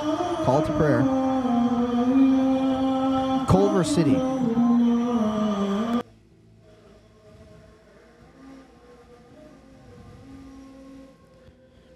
There is no God but Allah, is what he's saying. It's part of this prayer. So let's read the prayer. Allahu Akbar. Allah is the greatest of your God, your laws and your civilization. There is no God but Allah. A direct rejection of Christianity, Judaism, and every other belief system. Muhammad is the messenger of Allah. All previous prophets and revelations are obsolete. Only Islam remains. Come to prayer. Come to success. True success exists only through the submission to Islam. Muslims are not only pushing it for public broadcast for the adhan across America, they have already successfully implemented in multiple cities and states, including Minneapolis, New York City State, Hamtramck in Dearborn, Michigan, and Paterson, New Jersey. They are moving piece by piece, city by city, neighborhood by neighborhood to normalize the supremacy declaration of public spaces. What started as temporary religious accommodations is steadily becoming standard policy. The King Fahd Mosque, built with Saudi royal money and once led by imam tied to the 9/11 hijackers, is just one outpost in this larger ideological project. This is the slow, deliberate Islamication of America, one loud adhan at a time, and the majority of the GOP are sitting back watching and enjoying it. Because most of the GOP is bought off by Israel, so they're told to be quiet, don't talk about it. Imagine this at 5 a.m. in the morning, every single morning, and it's not even your religion. And for those who are atheists are very attracted to this because they don't understand Scripture. They've never studied Scripture, so they really think that this is the right way to go about it. But it's like, again, let's just watch more videos of really what's going on with this, and you'll get what I'm saying. Pakistani-born Zul Muhammad ran for mayor of Carrollton, Texas. Muhammad ran for the mayor of Texas. Did you hear that sentence? It sounds a little strange and un-American, doesn't it? He openly declares, I do not support the U.S. military. I do not support the United States. A Muslim immigrant who despises America running for office. This is why only natural-born citizens should be eligible. Obviously, this is common sense. I can't believe I have to make a live stream about any of this stuff. I can't believe that I live in a country where we have to talk about this crap because it is literally one of the only times in history that this has happened where we have so opened our doors to this. Honestly, again, your ancestors fought to keep this outside of your country to protect our religious moral values and our country in America, and these people are shitting all over that openly. And people are just so scared and afraid to talk about it, so afraid to make a statement, so afraid of losing their little jobs that they will never speak about this issue. And then you have these cops in the back who are just like, well, I'm just here to work. I'm just getting paid by the hour. Well, I don't want to lose my job. Well, I don't want to be called a racist. Fools. Listen to this.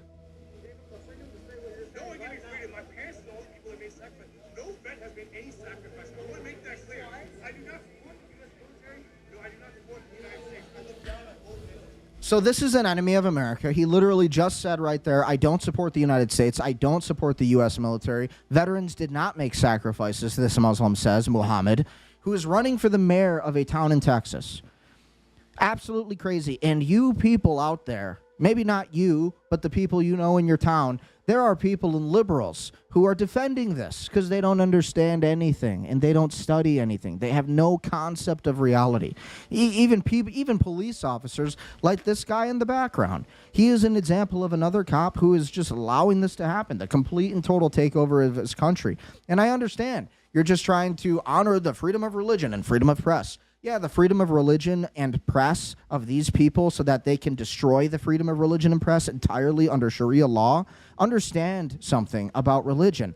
Listen, your country is a Christian country if you live in America. And the reason we're a Christian country is because we believe in the forgiveness of our enemies, but we also believe in self-defense. We also believe in having a nice place to live. We believe that cleanliness is tidiness and tidiness is heavenliness. Like all of these things, we live in a first world country because of these ideals, these principles we have as a Christian country. We respect one another because we assume that they will give us respect in return. We treat others the way they would want to be treated. Well, are they treating us the way that we would want to be treated? No. I don't want to be treated like this by these people. Is that enough? Is that enough for you to say anything, or am I the bad guy still? It's like, why are people like me the ones who are demonized when it's like these people aren't practicing the golden rule? They don't come over here respecting this country, and so I'm supposed to respect them and their religion and their way of life, which is literally to destroy our country and to change it into something else. My ancestors came over here to Scotland from Scotland in 1752. My ancestors were police officers, blue-collar people, military. So I don't want to hear anything about these kinds of people with his fat beer belly and this Muhammad who is not even of this country, admittedly doesn't respect this country. These people need to be deported immediately and with their families, and they should never be allowed to come back to America. Period. Common sense. And if you don't agree with that, you are the problem.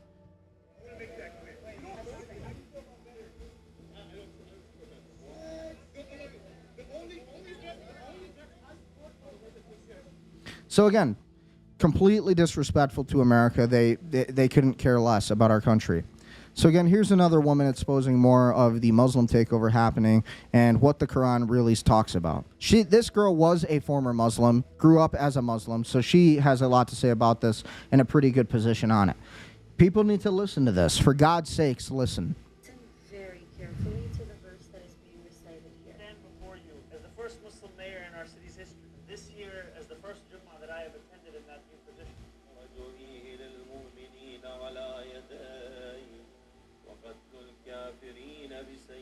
Oh, the killing of the infidels by the sword. For context, I grew up Muslim. I studied the Quran and Islam for years. I wore a hijab on my head.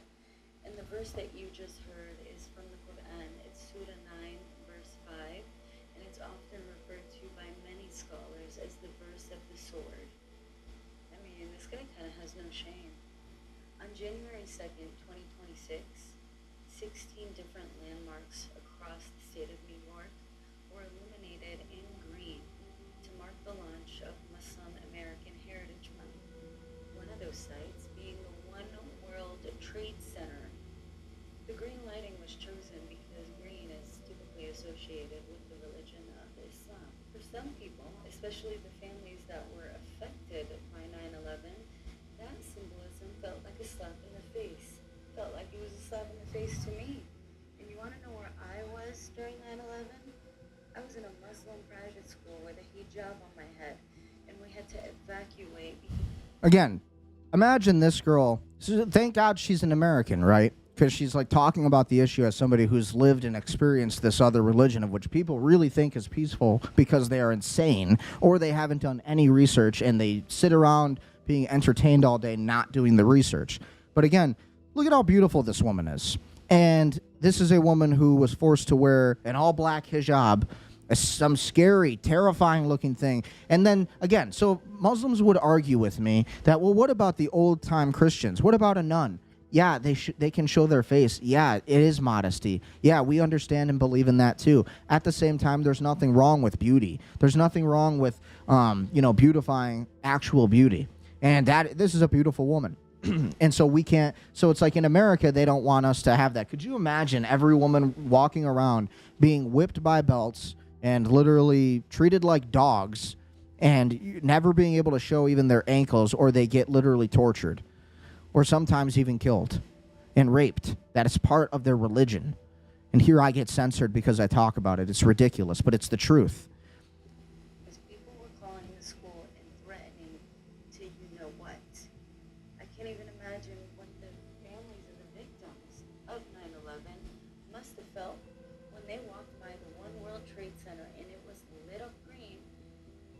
March of Muslim American Heritage Month. What? And now we see a video circulating online of the mayor's first Jumu'ah prayer as mayor? And this verse is recited? What's going on? As an Arabic speaker who can read Arabic, I can confirm to you that that is indeed what that verse translates to. Other passages that are often discussed alongside this one is Surah 9, verse 29. This verse speaks about fighting opposing groups until they submit to Fight those who do not believe in Allah or in the last day. Yeah, we covered that at the beginning of the stream. political authority and pay a tax that's called the jizya. And the jizya is meant to subdue and humiliate them.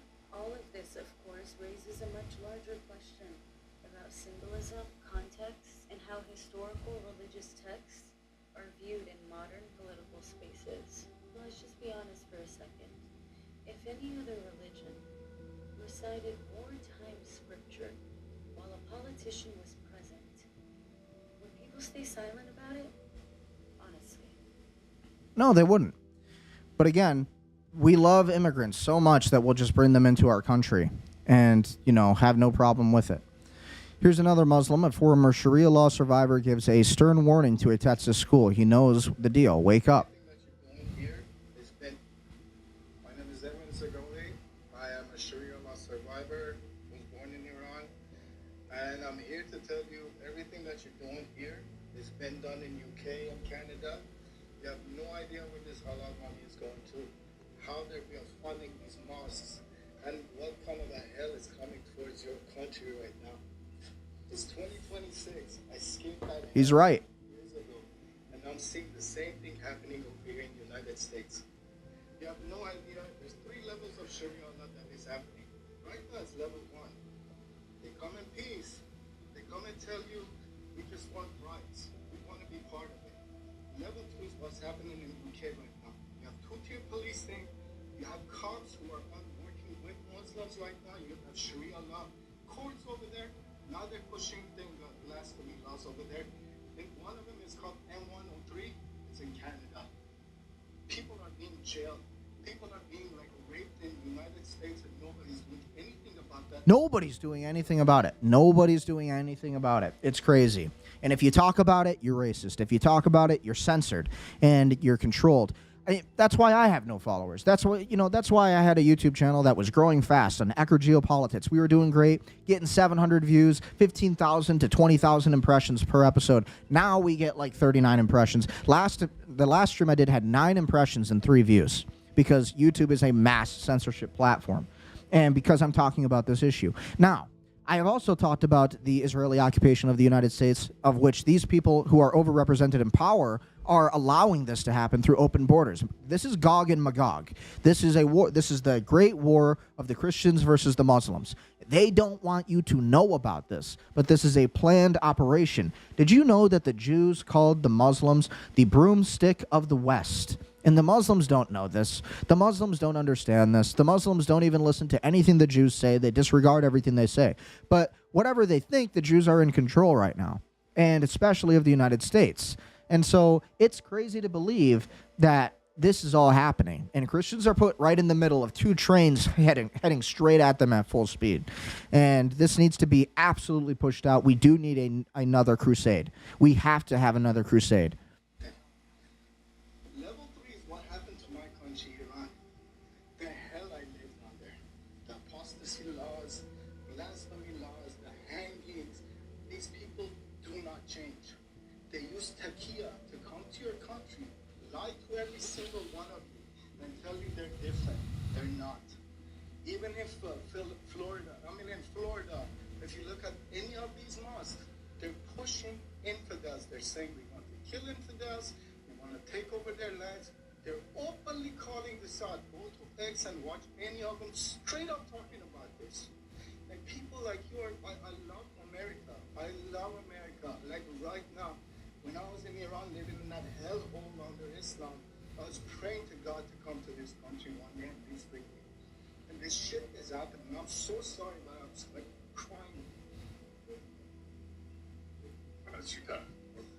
Thank you. And that is somebody who actually respects our country. That's actually somebody who's lived under Sharia law. That's a real Muslim, former Muslim, who lived under Sharia law in Iran, and he's seen what they do. So you can call this propaganda all day. I think it's the truth. You tell me this is more propaganda, right? Elon Musk calls for Muslim Imam Abdullah Farouk, Boston, Massachusetts, to be deported after he declares white Americans should go back to Europe. Islam is America's future, or without Islam, America will meet its demise. Listen to this. What is the difference between the Islamic Jihad terrorists and these Muslims versus the Zionists that are taking over our country right now? What is the difference in the way they talk? They talk the same. They say, we're going to replace you. You should leave your country. White people are bad. Like, get out of our country. Like, we don't want you here. If you're going to hate on America, if you're going to try to take over our country and change it into this thing that it isn't what it should be. There was nothing wrong with our country before we allowed in mass migration. And these kinds of immigrants who hate America hate you. They hate you. And I say this as an analyst. I try so hard to be collected. But it's like the level of brainwashing and psychological propaganda that is being inflicted on both sides, from both sides, by the Zionists and then by the Islamic people. And again, these people are really coming in here to take over America and to destroy Christianity, Jews and Christians. They sound nothing different to me when I hear them. And so it's like, we need to have just a Christian country. There needs to be a revival of Christianity, and until we have a Christian country, an educated place where people understand what this all means, we're going to lose our country. Calling upon God Almighty to send a European home, brother. Go back where you came from, because you've done nothing but cause hell in this country and all over the world. And you can hear me, America. You know you've done it. This is not the land of the free and the home of the brave. It's the land of the coward. You're a coward. You literally fled your country to come over to America and try to change America into something else because your own country didn't want you there.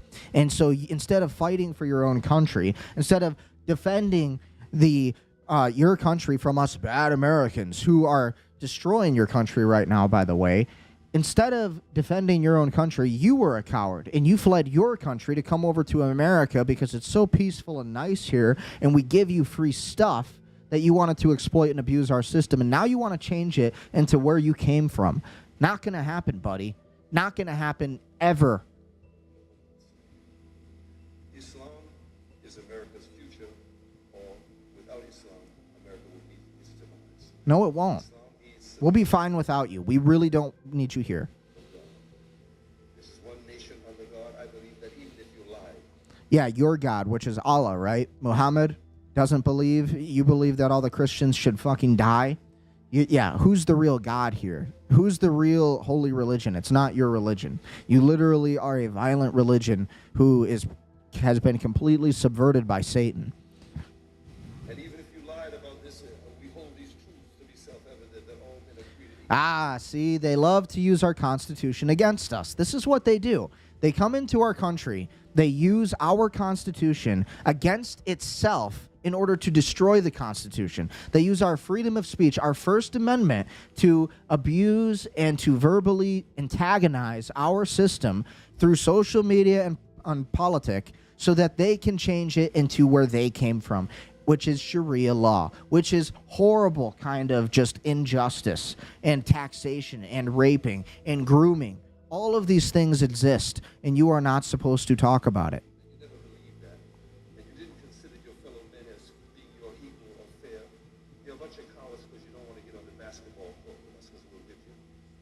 You don't want to let us on the baseball court. No, because we don't feel the need to, because we're a loving country, and we wanted to give you a place to stay because you're getting freaking annihilated by Israel.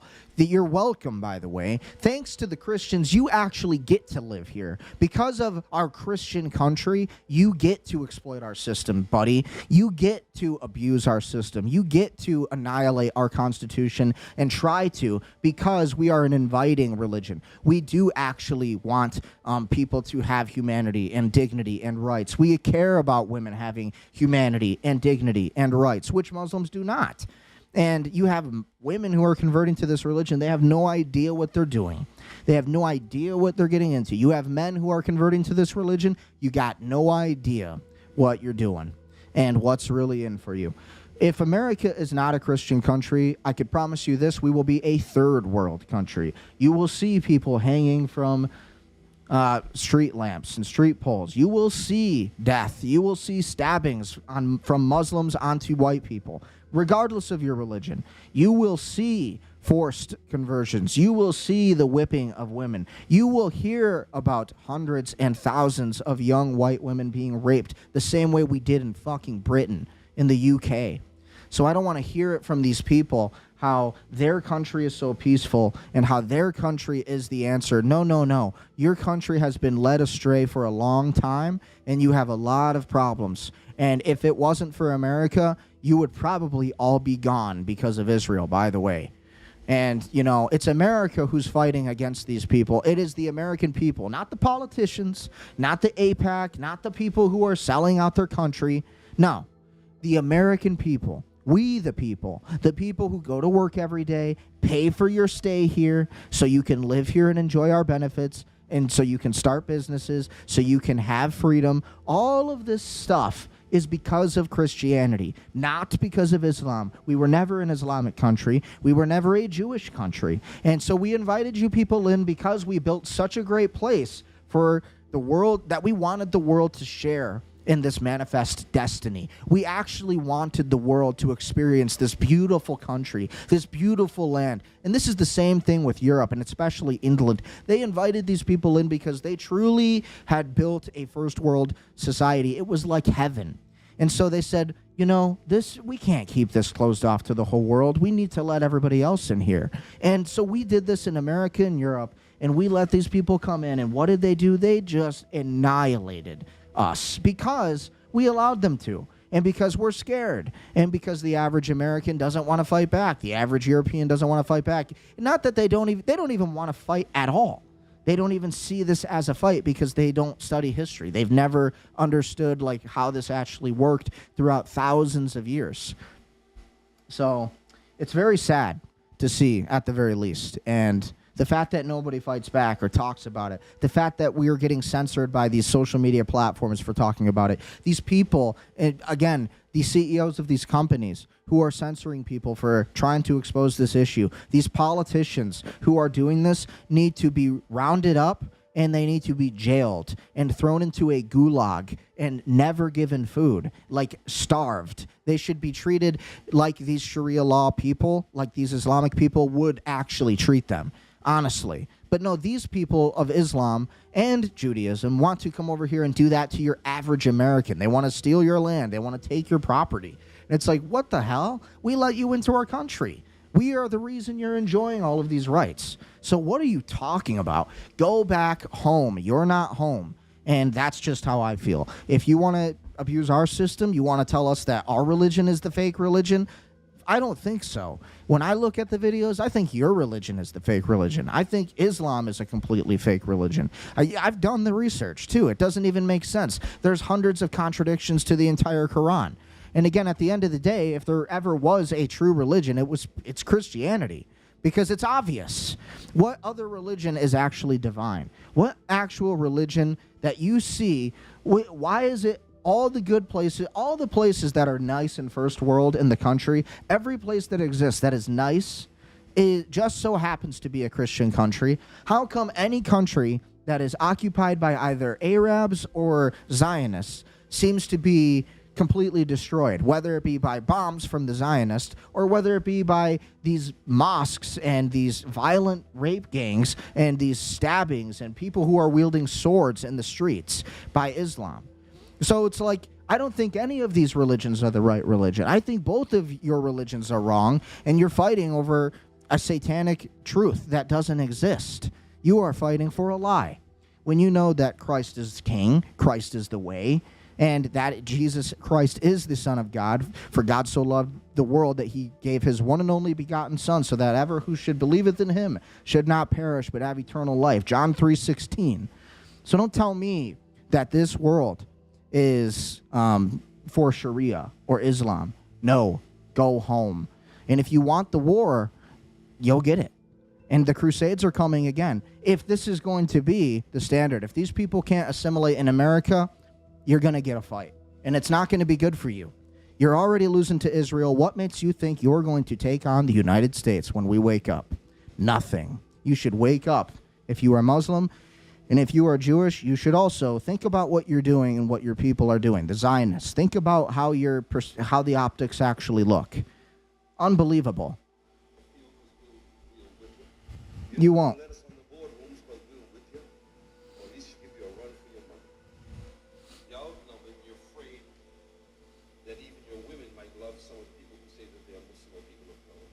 Disgusting. No, we're not afraid of that. Look at you. Look at you. Look at this guy's face. I really don't worry about my girl ever going with a guy like this, to be honest. I don't really worry about that too much. I don't think any self-respecting, attractive woman in America or Europe would really want to be with this high intelligent woman. No, they don't want to be with a guy who has this kind of face all the time. That literally looks like a demon. He looks like a demon. You sick Americans. He's in Boston, Massachusetts, calling Americans sick Americans.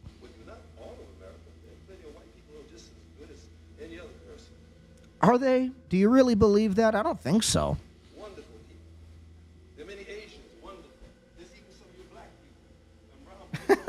There's even some of you black people and brown people, he says.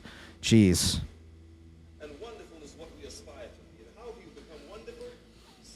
Wonderful means whipping your women and cloaking them in a black, horrifying outfit, never allowing them to show their ankles or their face. Really?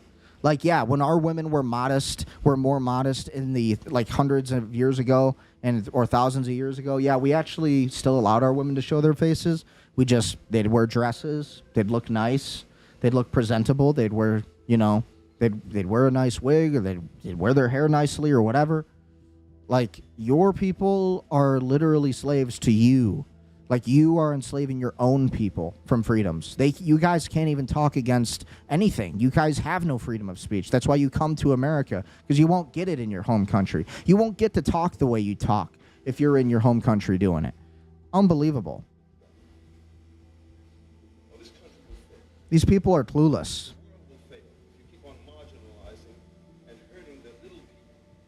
The little people. Now it's always victimization. They want to target people with victimization. They're the little people. Are they? They're the little people. Well, last time I checked, you people are outproducing everybody else. Your birth rate's higher than everybody else's, and you do it on purpose, specifically because you want to take over America. And you say it all the time in your mosques. Come on, give me a break. You're the little people. You people are trying to be the big people. You people are nothing. Actually, you're smaller than little people. And you're little people because you are so far gone from the truth. Right. Looking for a chance of life, and then you're swinging around machetes and swords in the streets, and you're talking like this. That's looking for a chance of life so they can be like you. Talking like you and hating on America is looking for a chance of life. You want to come to America, call America bad, you dirty Americans, he says. And then you want to flip it and say people just want to come to America to have a life. Well, what is it? Do you hate America, or do you just want to, like, talk shit? Do you hate America, or do you love America? I think you're just deceptive and you're a liar.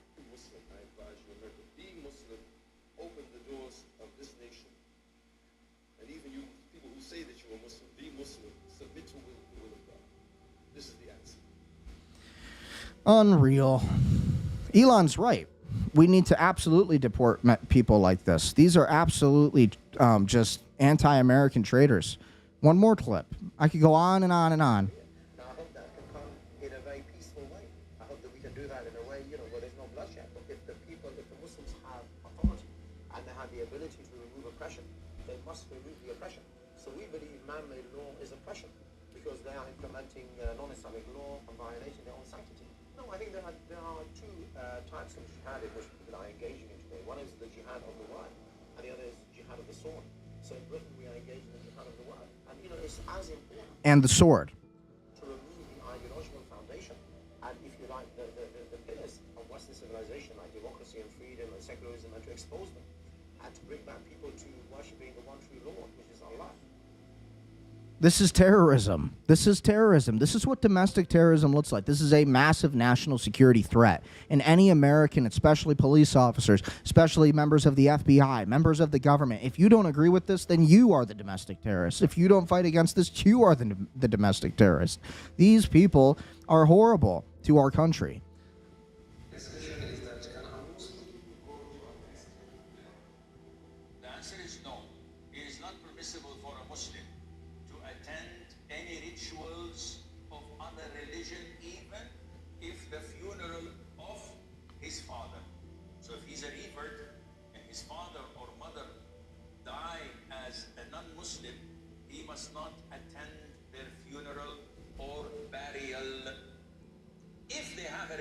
Afterwards in one of the homes, and he shows up to give his condolences to his siblings, his uncles, his aunts.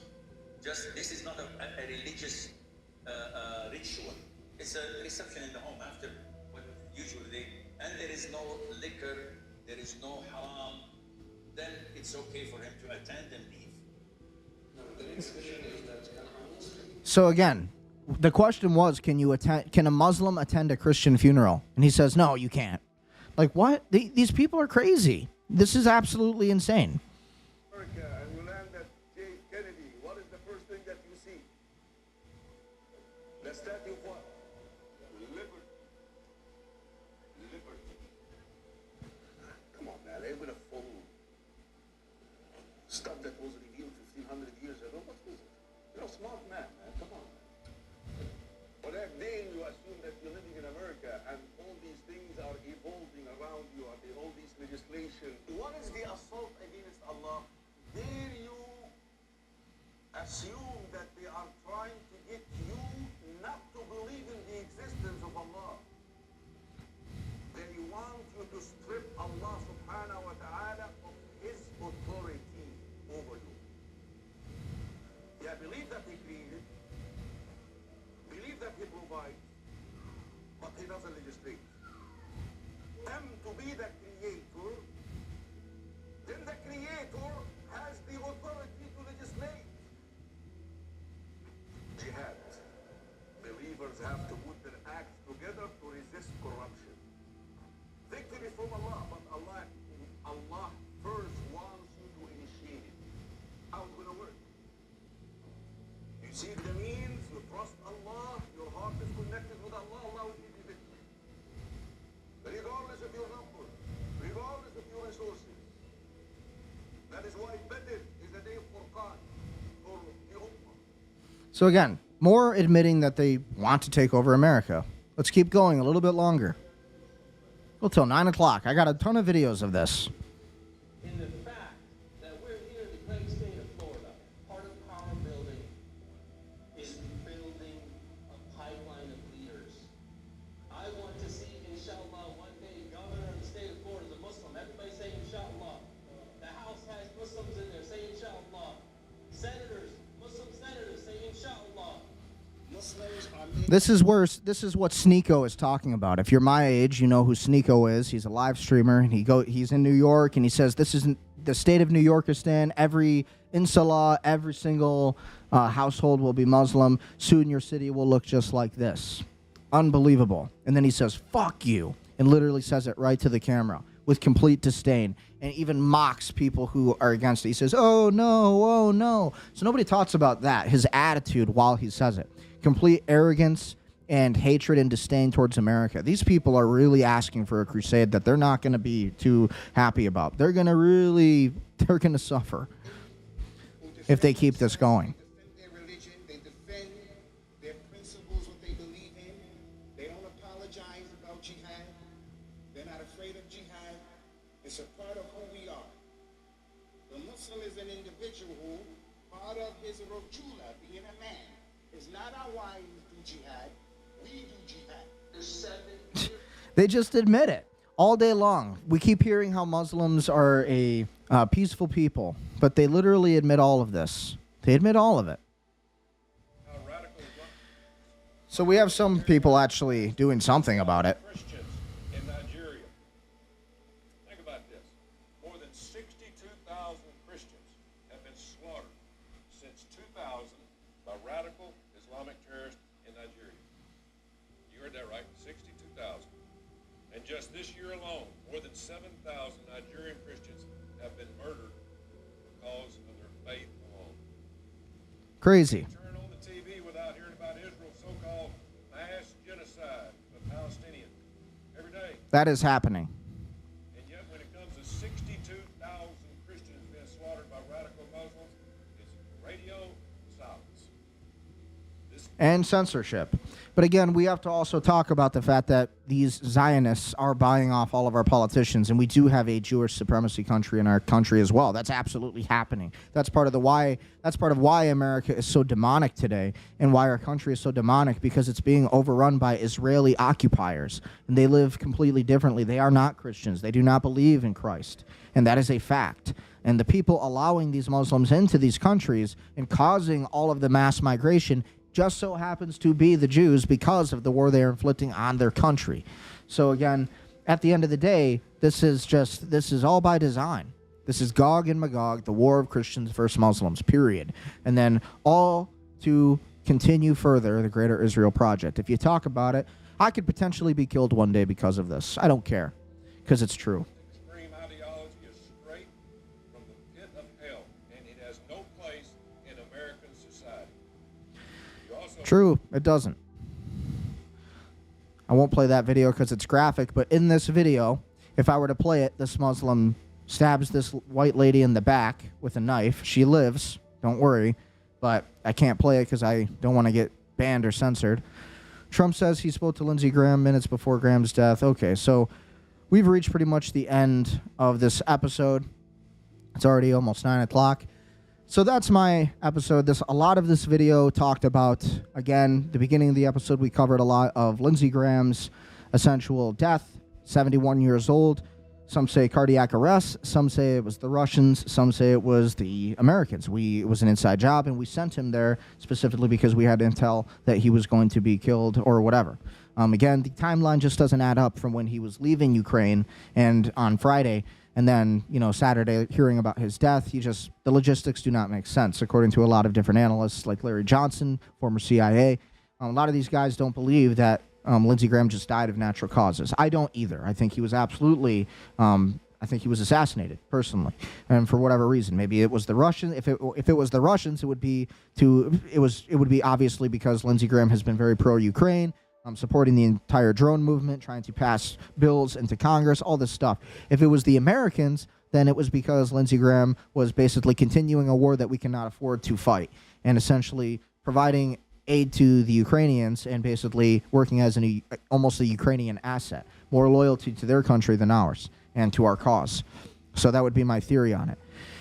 And so at the end of the day, he was 71 years old. Lindsey Graham was a U.S. senator, and despite his pro-Israel stances and his loyalty to Israel first versus America first, despite his his checkered past, we also have to understand that this was a man. He lost his life. He died, and we should respect that and give our condolences. And it's in God's hands where he goes, where his spirit goes. Again, we also covered a lot of the Iran war, the blockade that has been reimposed by President Trump on the Iranians in the Strait of Hormuz to continue this war. Oil prices are now going up because of it. And then towards the end of the episode, we covered a lot of different imams talking about this Muslim takeover, what is happening, what is absolutely happening.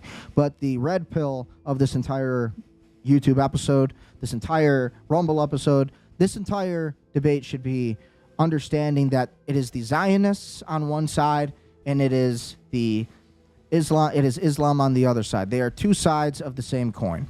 And they are really working at the same exact agenda, which is to destroy America, which is to get rid of these kind of founding fathers and their way of thinking. Anglo-Saxon men of white heritage, whether you like it or not, that's the American history, absolutely true. These Muslims will tell you that America was never a Christian country. Even John Adams said that. No, he didn't say that. You took that out of context. What John Adams said was that America is not only a Christian country, we are an exalted country, and who allows every religion of who will assume and assimilate into our country, not Muslims who will try to take over our country, or Jews who will try to take over our country by lobbyism and trying to take over our country by overrepresented power, which is happening. Okay? I know this episode may have been offensive to Muslims or Jews. If you're watching this, understand that I am not a racist. I do not have any kind of hatred towards any race whatsoever. My goal here is to truly, make people realize that our country is an occupied country. Again, my ancestors came here from Scotland and Ireland, 1752. On my dad's side, came from Germany, a lot of Swedish and Finnish DNA. I'm as Nordic as it gets. And essentially, I just hate seeing what's happening to my country. I feel like a foreigner in my own country. And so I think I hate seeing America die and becoming this atheist country, this Muslim country where people don't even understand what this religion is really all about. You have Christians who are converting to Judaism because they think these are the chosen people, and all of this madness, when really we should just try to honor the golden rule. You treat one another as you would want to be treated. We have to have respect for our fellow Americans. We have to enjoy the freedom of speech we have, but don't use it against your own Constitution, of which will destroy our Constitution. Understand that all of the freedoms you have, every right you have to hate against America, is because of our Constitution, is because of our country and these founding fathers. And of course, because these founding fathers believed in Jesus Christ. And so Christ is king. And until this country realizes that, we are going to lose our country completely. And it should be understood and agreed upon. Until that day comes, we're going to continue seeing this go downhill. And so that's my stance. If you listen to this and if you were offended, I'm not sorry. You needed to hear it. And we're going to continue talking about this movement of not just the Muslim takeover, but also the Israeli occupation of the United States, which is happening through H.R. 8800, the National Defense Authorization Act. I don't say these things as a racist. I don't say this as some kind of white supremacist. I say this as somebody who is a police officer. I believe in my country. I took my oath to my country, the United States, and the American flag. And ultimately, I believe in the story of our country. I believe in the future and the manifest destiny of our country. I believe in the books I've read. I'm covering the eloquent story of everything we've accomplished and all of the inventions and everything we've achieved, all of the freedoms we have, everything that makes this country great was because of a Christian foundation to this country. And ultimately, above all else, this is really a national security issue. We are at an existential point in this country where our country is truly in danger, and if we don't fight back, if we're too afraid of being called racists, or you're too afraid of being called hateful and all of these things that aren't true, and you know it, then we're going to lose our country. You need to stand up for what your ancestors did, and there has never been a time where we have so openly opened our doors and our borders to these foreign immigrants who have no love for America, our country, understanding of our laws, and it's been displayed in this entire live stream. Hopefully you go back and watch it again. You can see just in these videos I've displayed. But we have to take back America, and it takes chasing the truth first and believing in what our country actually stands for, which is Jesus Christ above all.